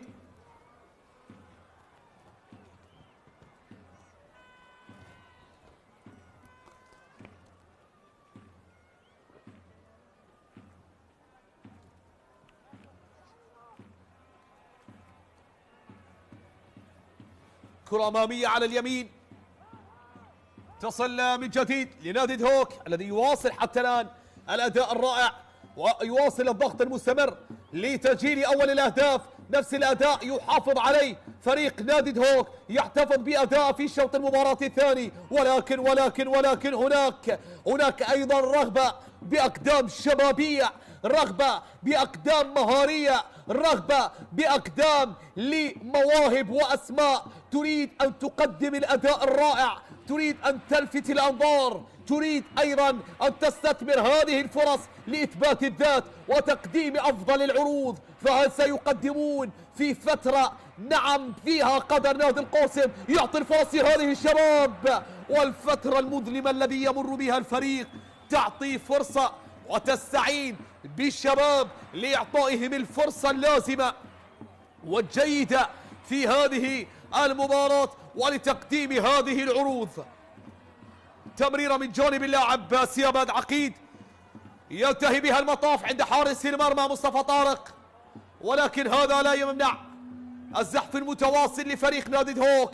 رغبة دهوك خادم رسول بعملية الافتكاك والاستعادة بشكل رائع وجيد في الكرة الماضية. عودة من جديد، كرة على اليسار، محاولة على اليسار، في محاولة لا زالت مستمرة، عرضية لا زالت طالت عادت وصلت على القائم الأيمن بمحاولة لا زالت لعناصر نادي دهوك، يحاول بها الأصفر، يحاول بها صقور الجبال، يحاول الدخول، صافرة من جانب حكم اللقاء تعلن عن وجود خطأ في هذه اللحظات.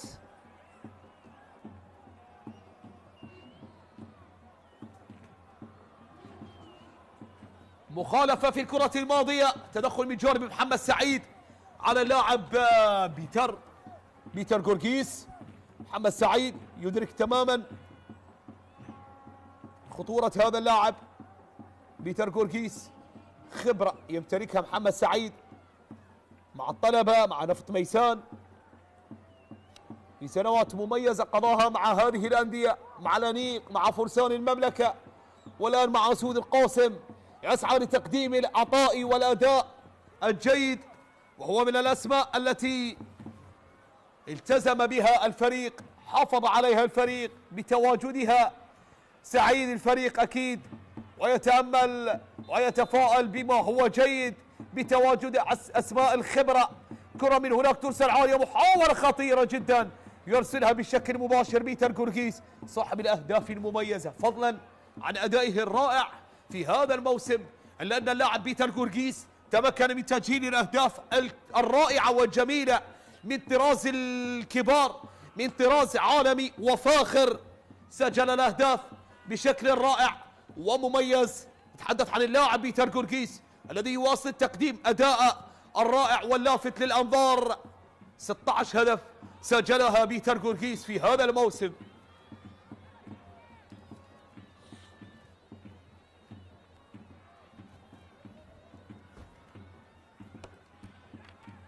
صدام في الكرة الماضية مع بطاقة صفراء وخطأ في هذه اللحظات. لاعب خالد كارادوغلي كما ذكرنا القادم من فريق الوثبة، 29 سنة لهذا اللاعب، مثل نادي أربيل والنفط على مستوى المنافسات في دوري نجوم العراق، وأيضا مثل تشرين السوري فترة احتراف مع نادي الوحدات الأردني، ثم الانتقال إلى نادي أربيل، ثم تمثيله لنادي الوثبة السوري في المحطات أو المحطة الماضية. إذا عودة إلى إرشيف المنافسات والمواجهات المباشرة بين الفريقين التي بدأت في موسم 22-23 بعد عودة دهوك إلى دور النجوم. منافسات قوية جمعت الفريقين مليئة بالإثارة والمتعة، 7 لقاءات جمعتهم، 6 انتصارات لدهوك، انتصار وحيد للقاسم. سجل فريق نادي دهوك 15 هدفا وسجل القاسم فقط 4 أهداف. ترسل عالية الكرة، تبعد تتخلص من جانب الدفاع، عودة من جديد من جانب المنذر العلوي، عودة لصفا هادي، صفا للمنذر في وسط الملعب، صافرة من هناك تأتي تعلن عن وجود خطأ، تلعب سريعا من جانب المنذر لمصلحة هارون أحمد. على اليمين وصلت لدهوك بهجمات لا زالت مستمرة، برغبات لا زالت قائمة في هذه اللحظات. عودة على جهة اليمين والإبعاد والتدخل من جانب الدفاع إلى خارج أرضية الملعب، تحولت بعد ذلك إلى رمية جانبية.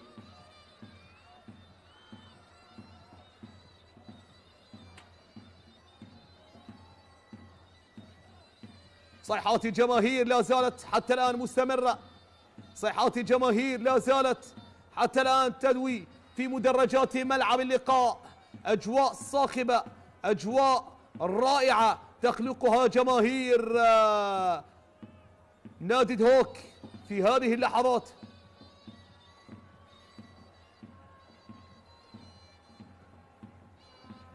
عودة على اليمين، محاولة متابعة حاضرة من جانب الدفاع، تعود من جديد.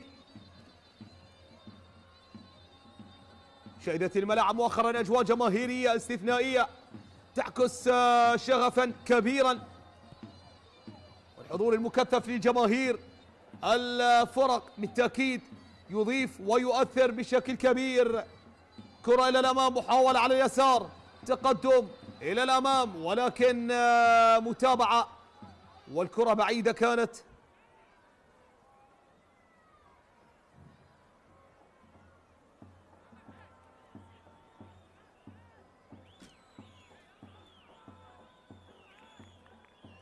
أول لقاء كان موسم 22-23 في الجولة 14 في 31 يناير في ملعب دهوك.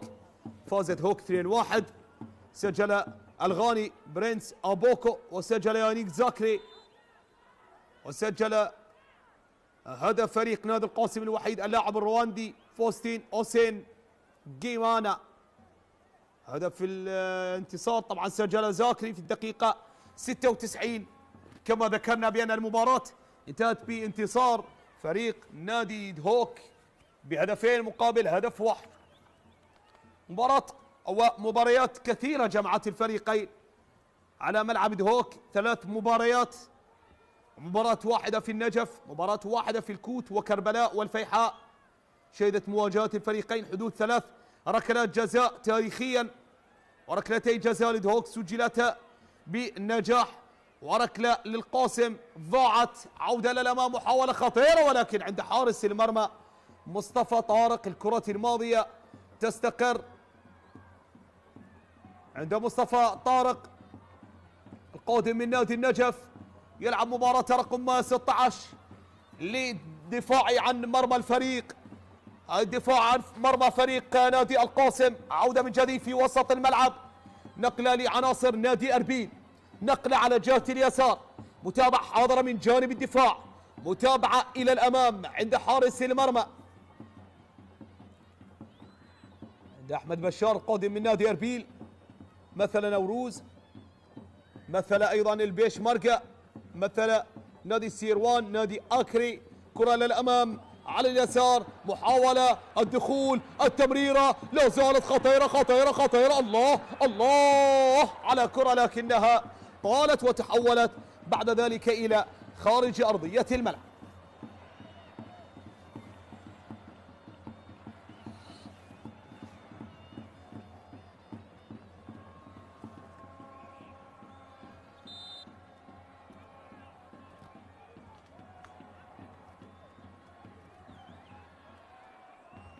تدخل للفريق الطبي لإسعاف اللاعب أحمد ناجي، يشكو من إصابة في هذه اللحظات.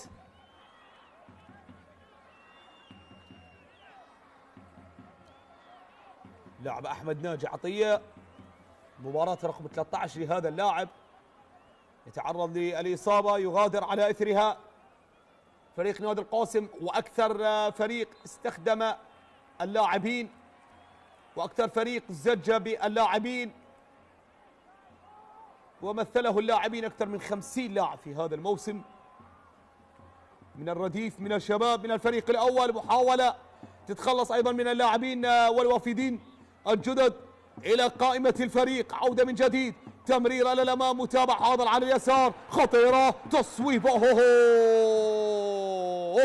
خالد كارادوغلي يفاجئ الجميع ويتواجد حيث يتواجد المهاجمين، حيث يتواجد المهاجمين. نعم يتواجد خالد كارادوغلي للهجوم للمحاولة في كرة كنترول رائع، استقبال مميز، ولكن تصويبة لم تكن دقيقة. تصويبة مرت بجوار القائم الأيمن لتعلن عن تسجيل كرة خطيرة في شوط المباراة الثاني تلحق بما فاتها من الفرص الخطيرة والتي مرت. محاولة من جانب خالد كارادوغلي، تغيير اضطراري والزج باللاعب أحمد علي في هذه اللحظات.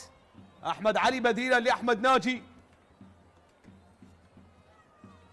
عودة من جديد، كرة في وسط الملعب، متابعة من جانب سيابند عند سعد ناطق، عند سعد الكرة تعود، تتابع، ترسل إلى الأمام.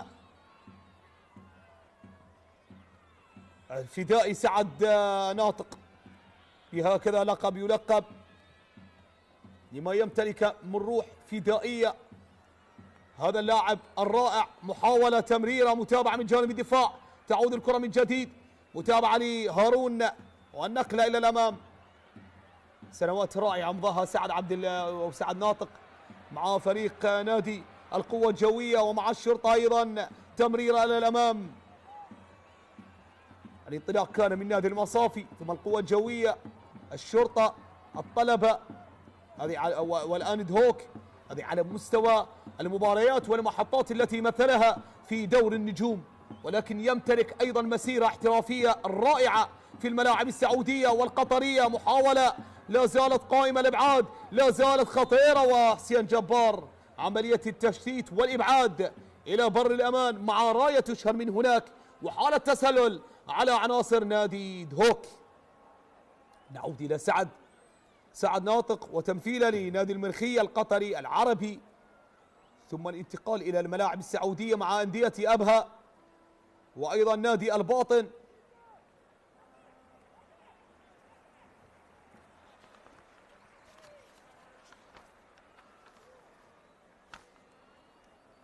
ثلاث تغييرات بدفعة واحدة يقوم بها المدرب أحمد خلف.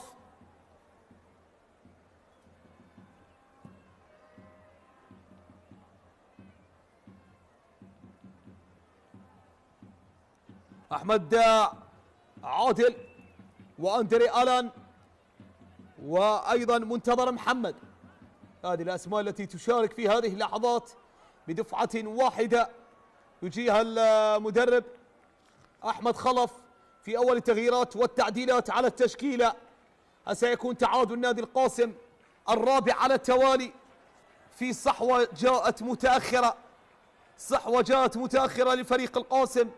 آخر تعادل كان للقاسم قبل في الجولة الرابعة، تعادل سلبي مع الغراف قبل 26 جولة، قبل 26 جولة. نعم، حتى جاءت التعادلات الثلاث مع القرمة 2-2، مع أمانة بغداد 2-2، مع الميناء 3-3.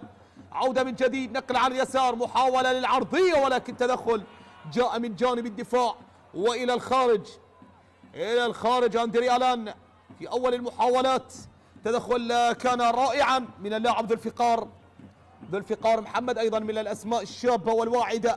يتدخل من أمام اللاعب خالد كارادوغلي الخبير خالد في الكرة الماضية. هذا هو اللاعب مصطفى طارق حارس المرمى راسيه، ولكن يلغى الهدف، أيضا يلغى الهدف. سعد ناطق يعترض، سعد ناطق غير راضي، سعد ناطق حتى الآن يعترض على هذا القرار، وننتظر القرار الأكثر مصداقية والأكثر بالتأكيد تصديق وهيمنة على القرار الأخير، وهو قرار الفار. سننتظر ماذا سيقول. هل هناك تدخل من جانب لاعب سعد ناطق على لاعب ذو الفقار؟ هل هناك تدخل وعملية دفع؟ سننتظر ونتابع.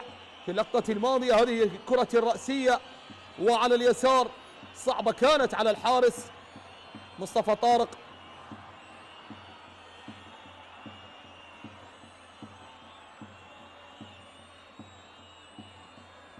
بالتأكيد لاعب خبرة سعد ناطق.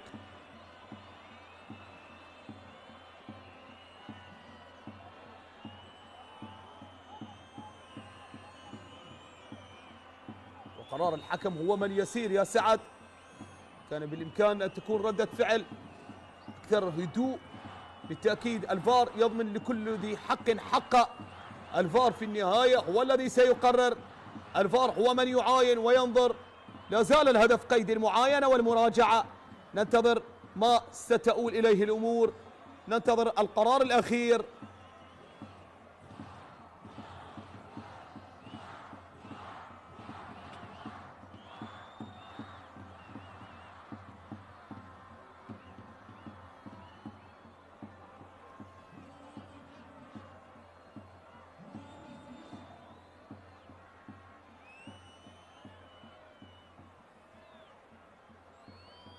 حتى الآن حالة الهدف قيد المراجعة. سننتظر ونتابع. سعد ناطق ارتقى وسجل. هل سيلغي الفار الهدف الثاني لنادي دهوك؟ سننتظر ما ستؤول إليه الدقائق القادمة. نادي دهوك على ملعبه 17 مباراة، 7 انتصارات و4 تعادلات و6 هزائم. سجل 14 واستقبل 14. نعم سادتي الكرام، يذهب للمعاينة بنفسه حكم المباراة سادتي المشاهدين. وتشيكن جول سادتي المشاهدين والمتابعين. هنا وفي لحظات رائعة فريق نادي دهوك. سعد ناطق سجل، ارتقى، أبدع وتألق في الكرة الماضية، ولكن حكم المباراة سيذهب للمعاينة بنفسه. سيف علي الراجي والحديث مع علي فرحان والمتابعة المستمرة لحالة الهدف حتى هذه الدقائق.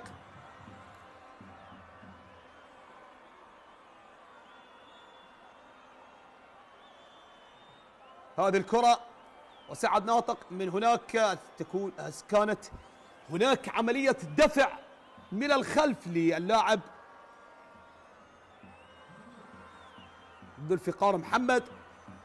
كان التدخل من جانب سعد ناطق. ما هو القرار؟ سننتظر. يذهب للمعاينة بنفسه، استدعاء لحكم المباراة لمشاهدة ومعاينة الحالة. إذا عاد سريعا فالهدف شرعي، إذا تأخر بالمعاينة ربما فيها أمور أخرى، فيها قراءة مختلفة، فيها قرارات مختلفة. لكن ننتظر القرار الأخير والنهائي. وما هو القرار؟ السعيد لدهوك أم الحزين للقاسم؟ سننتظر.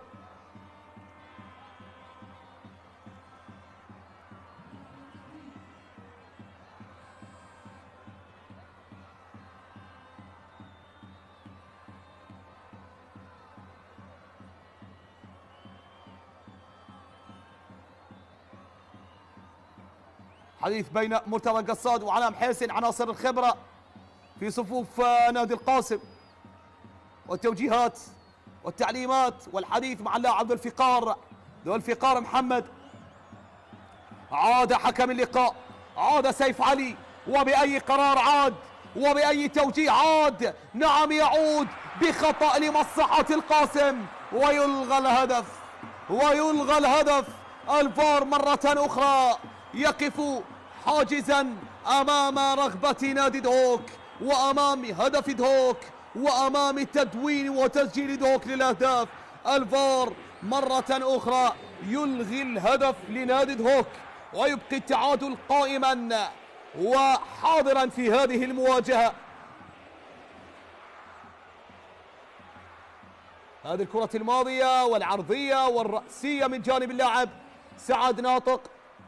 كرة بالراس رائعة كانت، ولكن فيها مخالفة وغير شرعية في الكرة الماضية. عودة للأمام لنادي دهوك في 20 دقيقة تبقت على نهاية الوقت الأصلي ونادي القاسم في طريق أيضا لتعادل الرابع على التوالي في محاولة عرضية ولا خارج أرضية الملعب تحولت إلى ضربة مرمى.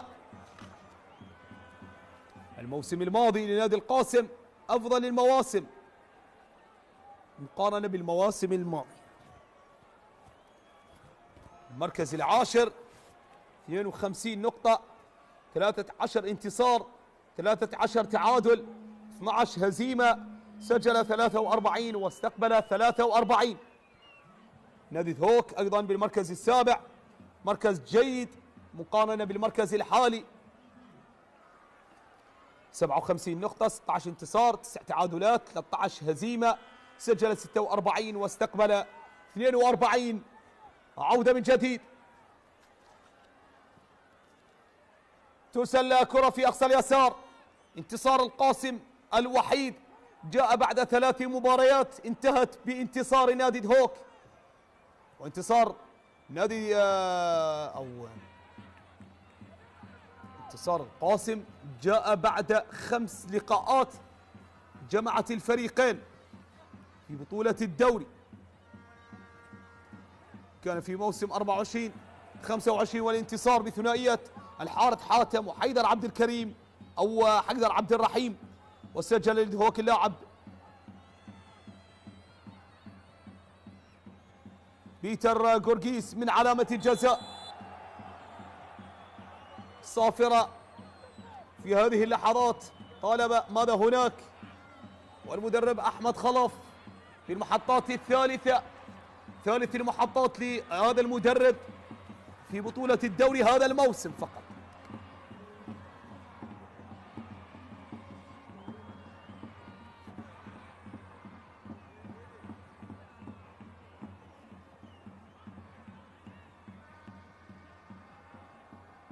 مخالفة من هناك، يقف حاجزا مانعا أحمد علي البديل الجديد، ومرتضى قصاد ترسل عالية، محاولة خطيرة بالراس،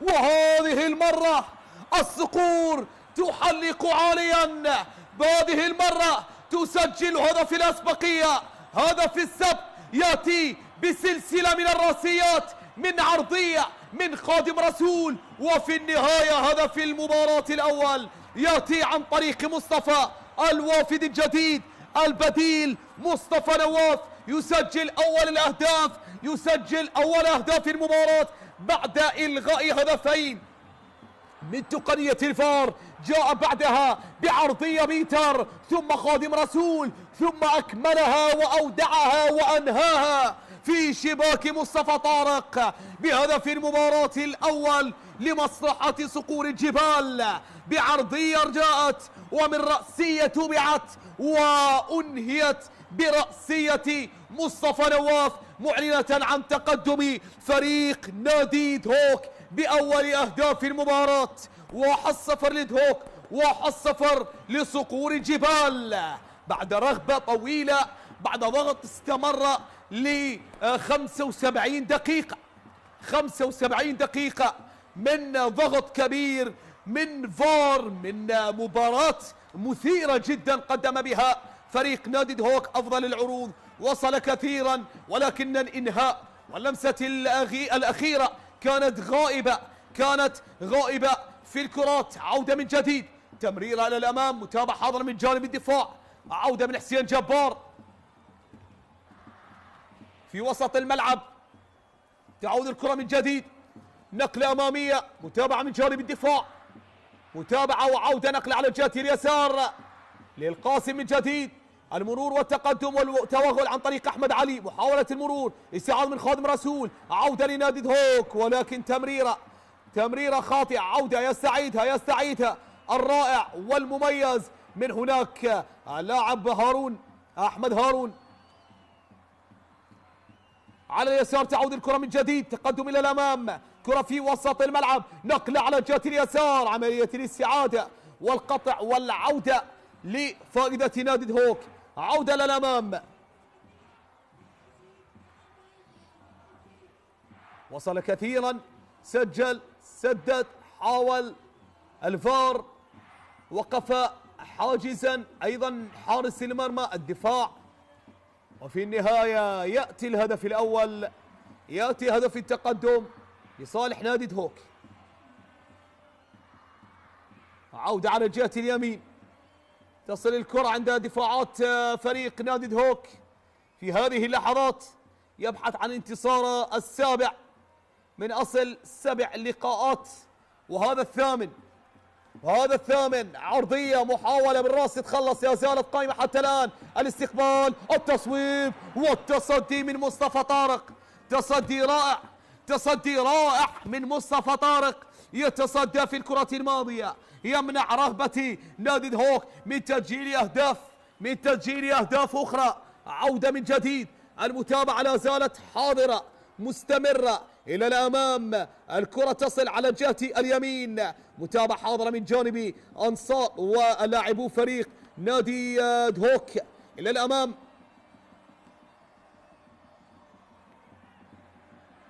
نقل على اليسار، محاولة تقدم، تدخل من جانب الدفاع، عودة وكثافة دفاعية. عودة من جديد لفائدة اللاعب المتميز والرائع هارون أحمد، القائد هارون أحمد، قائد وضابط لإيقاع اللعب في صفوف فريق نادي دهوك. الرجل الذي يعرف تماما كيف يتحكم بإيقاع اللعب والتمريرات. تصويبة من بيتر غورغيس، هذه التصويبات التي أفتكت بمرمى الكثير من المنافسين، الكثير من الحراس عجزوا أمام هذه التصويبات القوية والرائعة والمتميزة من طراز رائع. جماهير دهوك في لحظات مميزة ورائعة ترسمها في مدرجات ملعب اللقاء. هذا هو مصطفى صاحب الهدف الأول، مصطفى الوافد الجديد، مصطفى نواف، وبرأسية أودعها في شباك مصطفى طارق. وأي رأسية، أي هدف سيعني الكثير للجماهير وأيضا الكثير لمصطفى، والتصويبة ولكن سهلة عند حارس المرمى، مصطفى نواف القادم من نادي الزوراء الذي مثل نادي الأمواج أيضا السوري، لعب لشباب نادي الزوراء. 21 سنة لهذا اللاعب، يسجل أول أهدافه مثل المنتخب العراقي في كأس آسيا تحت 23 عام، بطولة كأس الخليج تحت 23 عام أيضا، شارك ب4 مباريات. مصطفى نواف أيضا اسم لامع بالتأكيد، ينتظر مستقبل كبير وزاهر خاصة مع منتخب العراق.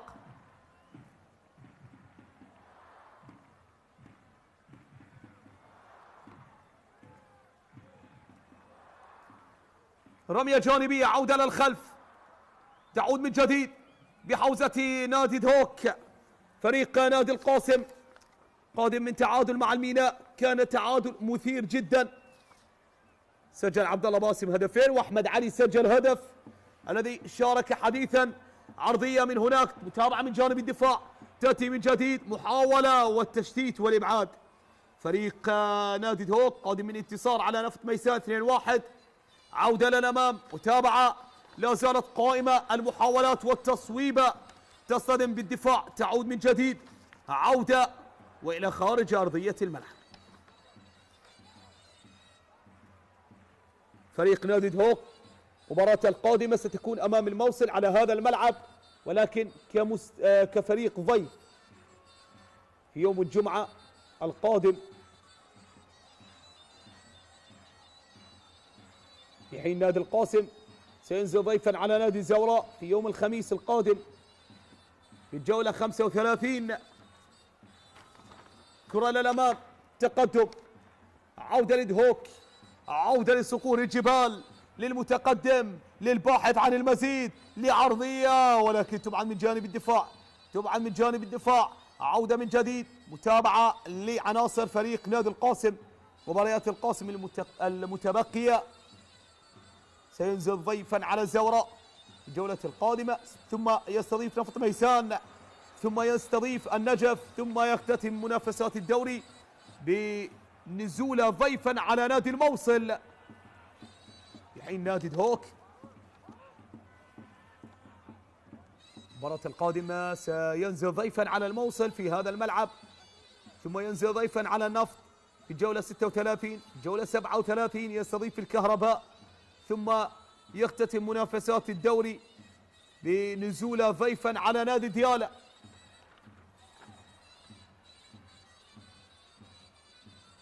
حتى الآن الجماهير بأجواء رائعة عرفناها وعاهدناها منذ مشاهدة نادي دهوك يلعب في دور النجوم، بأجواء رائعة تعبر من خلالها جماهير عن عشقها ومتابعتها وأيضا مؤازرتها للفريق.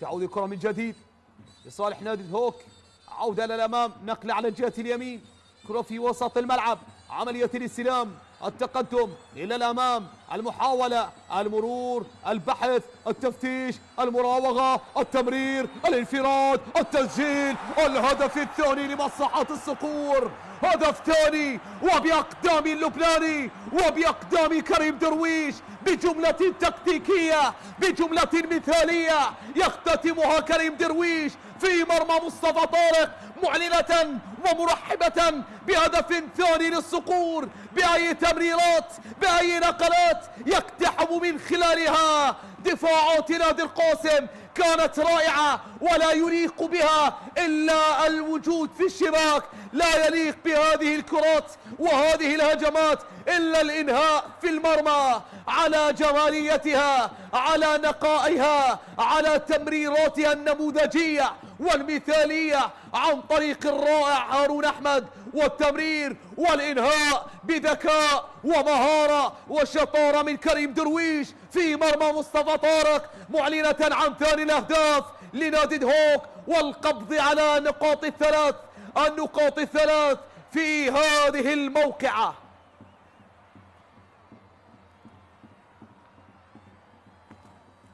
هذا هو كريم درويش، كان كريما في الكرة الماضية في استقبالها وإيداعها في الشباك وإنهائها في المرمى، كان كريما مع جماهير دهوك، مكافئا لهذا الحضور الجماهيري الكبير والذي يملأ المدرجات بتفاؤل، أيضا برسم البهجة على محياه. يستحق هذا الجمهور.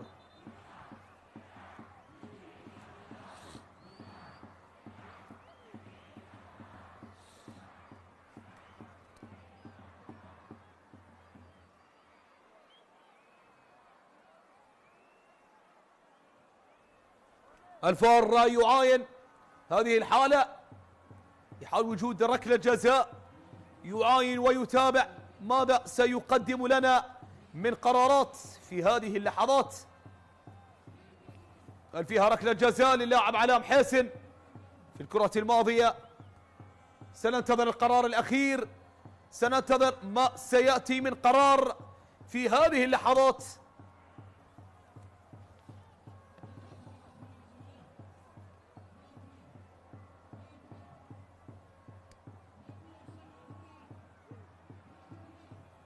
علام حسن يشكو من إصابة جراء هذا التدخل الذي حدث معه. سننتظر القرار، ستكون ركلة جزاء. الدكتور حسن هادي والحديث مع حكم المباراة والطلب من حكم المباراة بالذهاب لمعاينة الحالة بنفسه في غرفة الفار.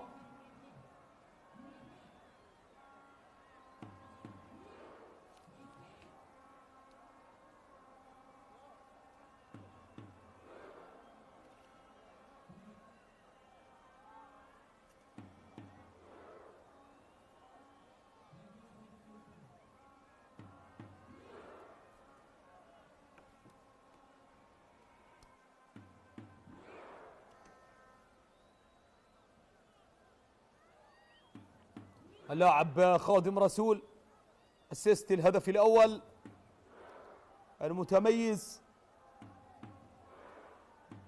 حكم اللقاء. من هناك تاريخية ستكون لأول مبارياته في منافسات بطولة الدوري.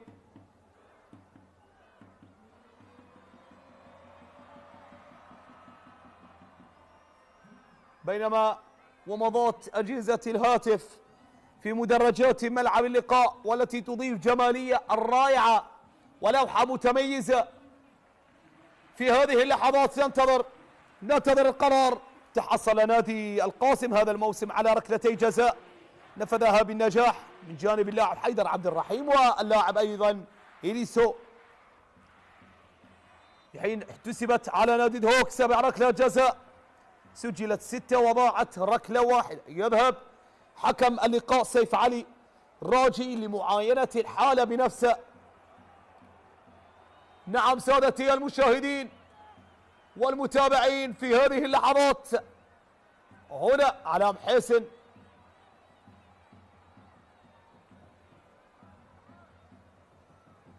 خادم رسول هو الذي تسبب بهذه الحالة. يذهب للمعاينة حكم المباراة سيف علي في هذه اللحظات. هذه الكرة الماضية علام حسن وخادم رسول في اللقطة وفي الكرة الماضية. سنتابع وننظر ما سيحدث في قادم الأوقات.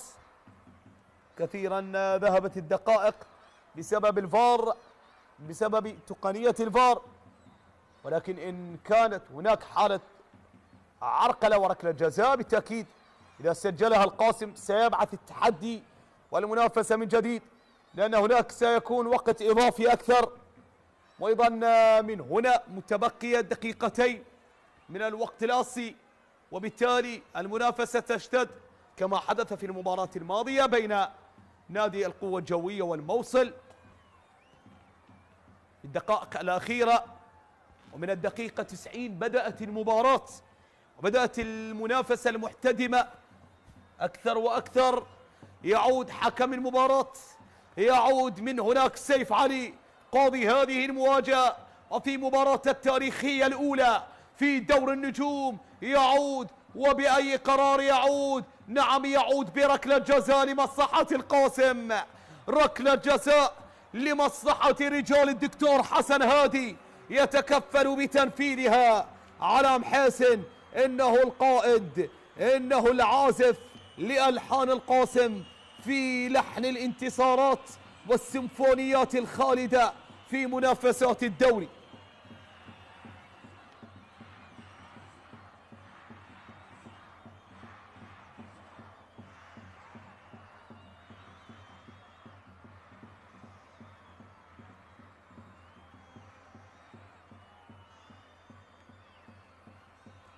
علام حسن يستعد لتنفيذ ركلة الجزاء على في هذه اللحظات. سجل في مرمى نادي أمانة بغداد وسجل في مرمى الشرطة، هدفين سجل في هذا الموسم.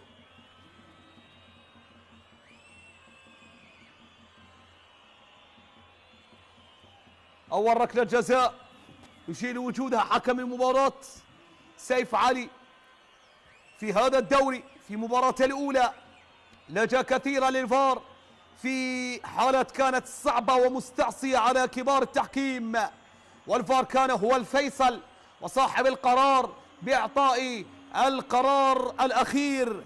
علام حسن يستعد، علام حسن أمام دهوك، أمام الحارس أحمد بشار في هذه اللحظات. علام حسن على تنفيذ هذه الركلة، على تنفيذ هذه الكرة، يستعد، ينتظر، يتقدم، يبحث إلى الأمام إلى الأمام إلى الأمام. علام حسن يسجل الهدف الأول لمصلحة القاسم، وعن طريق القائد يقبل الشعار في لحظات صعبة جدا، في لحظات صعبة جدا يمر بها الفريق. يأتي علام حسن ويعبر عن الولاء والوفاء بهذه الحالة وبهذه اللقطة وبهذه الركلة وبهذه اللمسة التي يسجل من خلالها الهدف الأول لمصلحة القاسم، وبطريقة وبطريقته أيضا يقبل الشعار علام حسن القائد، هو القائد لكل ملحمة، لكل صدام، لكل منافسة. يظهر علام حسن يسجل ويدون الهدف الأول لصالح نادي القاسم، ويبعث التحدي والمنافسة من جديد، يبعث المنافسة من جديد علام حسن في هذه اللحظات.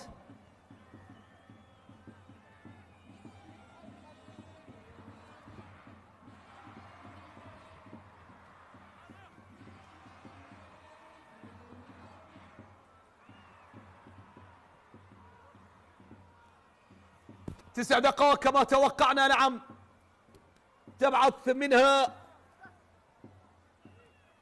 وتبعث منها المنافسة من جديد. عودة على اليسار، محاولة لنادي الهوك، تمريرة، سلام، تقدم إلى الأمام، المحاولة للمرور للعبور وإلى خارج أرضية الملعب، إلى رمية جانبية لمصلحة فريق نادي القاسم أو ليد هوك. رمية جانبية لخالد كارادوغلي. عودة على اليسار من جديد بيتر غورغيز، يحاول بيتر وإلى خارج أرضية الملعب. عودة من جديد إلى ضربة ركنية، عبد الخالق محمد الوافد الجديد، والحارس من هناك مصطفى طارق، والتوجيهات للزملاء. عودة من جديد عن طريق خالد، ضربة ركنية رقم 11. وهذه الإحصائية تفسر لك ما يمر به القاسم وما يمر به ويقدم فريق نادي هوك في هذا المشهد، في هذه المباراة، في هذه الموقعة. عودة من جديد في وسط الملعب، تمريرة في وسط الميدان إلى الأمام، تقدم في خطأ صافرة من هناك تعلن عن وجود مخالفة. تلعب الكرة للأمام، متابعة من جديد. المخالفات 12 على القاسم، 9 على دهوك، والمحاولة دهوك، الانطلاقة لدهوك، ولكن ذو الفقار يتدخل يبعدها إلى خارج أرضية الملعب، إلى ضربة ركنية تلعب لمصلحة نادي دهوك في هذه اللحظات.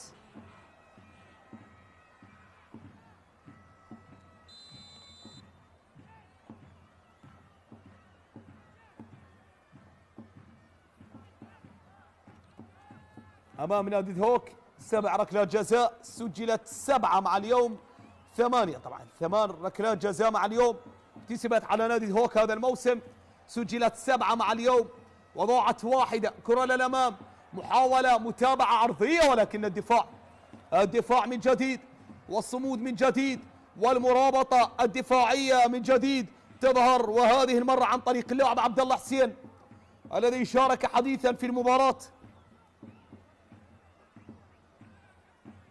عودة من جديد على اليسار، محاولة تلعب أمامية عرضية تبعد من جانب الدفاع إلى الأمام، تلعب أمامية، انطلاقة سريعة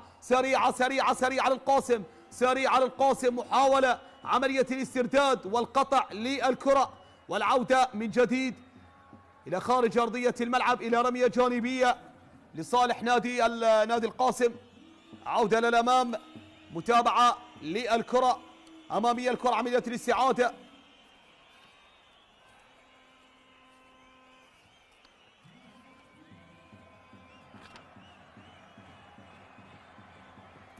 آخر تعادل لنادي دهوك كان في الجولة 32 أمام الزوراء، متابعة للكرة، متابعة وتدخل وصافرة وخطأ كان أمام الزوراء في الجولة 32.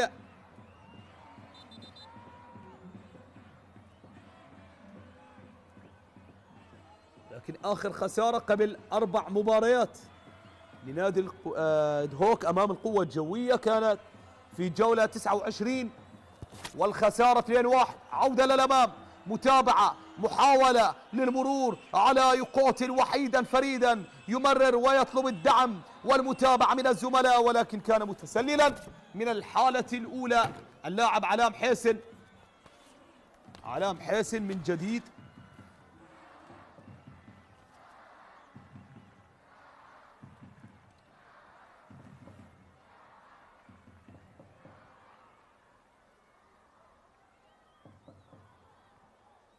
عودة للخلف، تعود الكرة من جديد، تمريرة في وسط الملعب، نقل إلى الأمام، متابعة من جانب الدفاع، كرة أمامية، محاولة خطيرة من علاء، من جديد يظهر من جديد بنفس الطريقة التي تسبب بها بركلة جزاء، بنفس الطريقة التي تمكن من الحصول من خلالها على ركلة الجزاء. اللاعب علاء محيسن لاعب سريع خطير جدا في منطقة الجزاء، رمية جانبية وإلى الخارج، تحولت على اللاعب حسين جبار.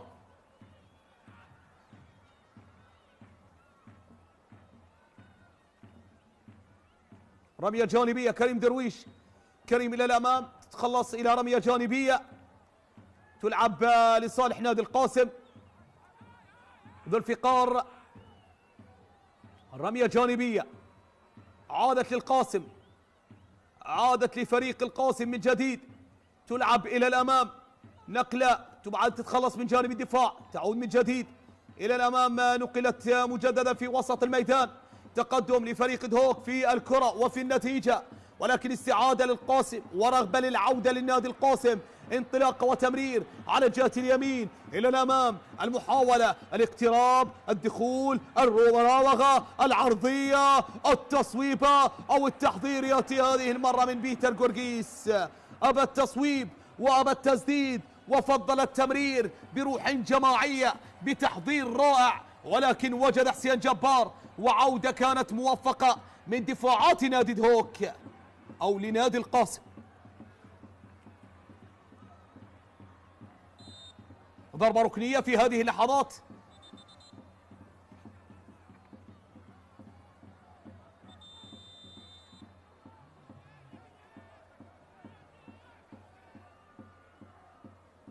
متابعة على اليسار، محاولة، طالت الكرة إلى خارج إلى ضربة مرمى أو ضربة ركنية ثانية على التوالي لبيتر جورجيس ورفاقه في الدقيقة الأخيرة. سادتي الكرام والمتابعين، ولا زال نادي دهوك متقدما.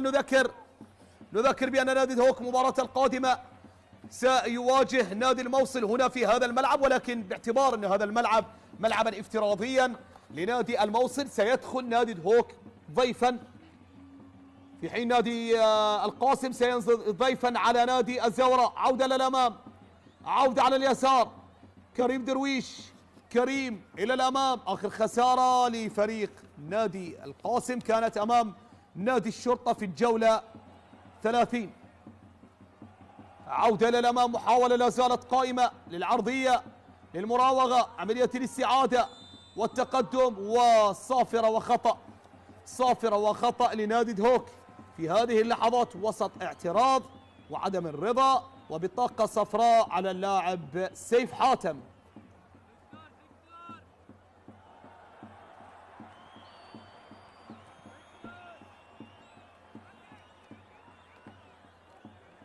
لاعب سيف حاتم يتحصل على بطاقة صفراء في هذه اللحظات، مثل الحدود والكهرباء والقرمة أيضا، ومثل من قبل فريق نادي القوة الجوية. هذا هو الواضح أمامنا بالصورة. سيف حاتم 27 سنة لسيف،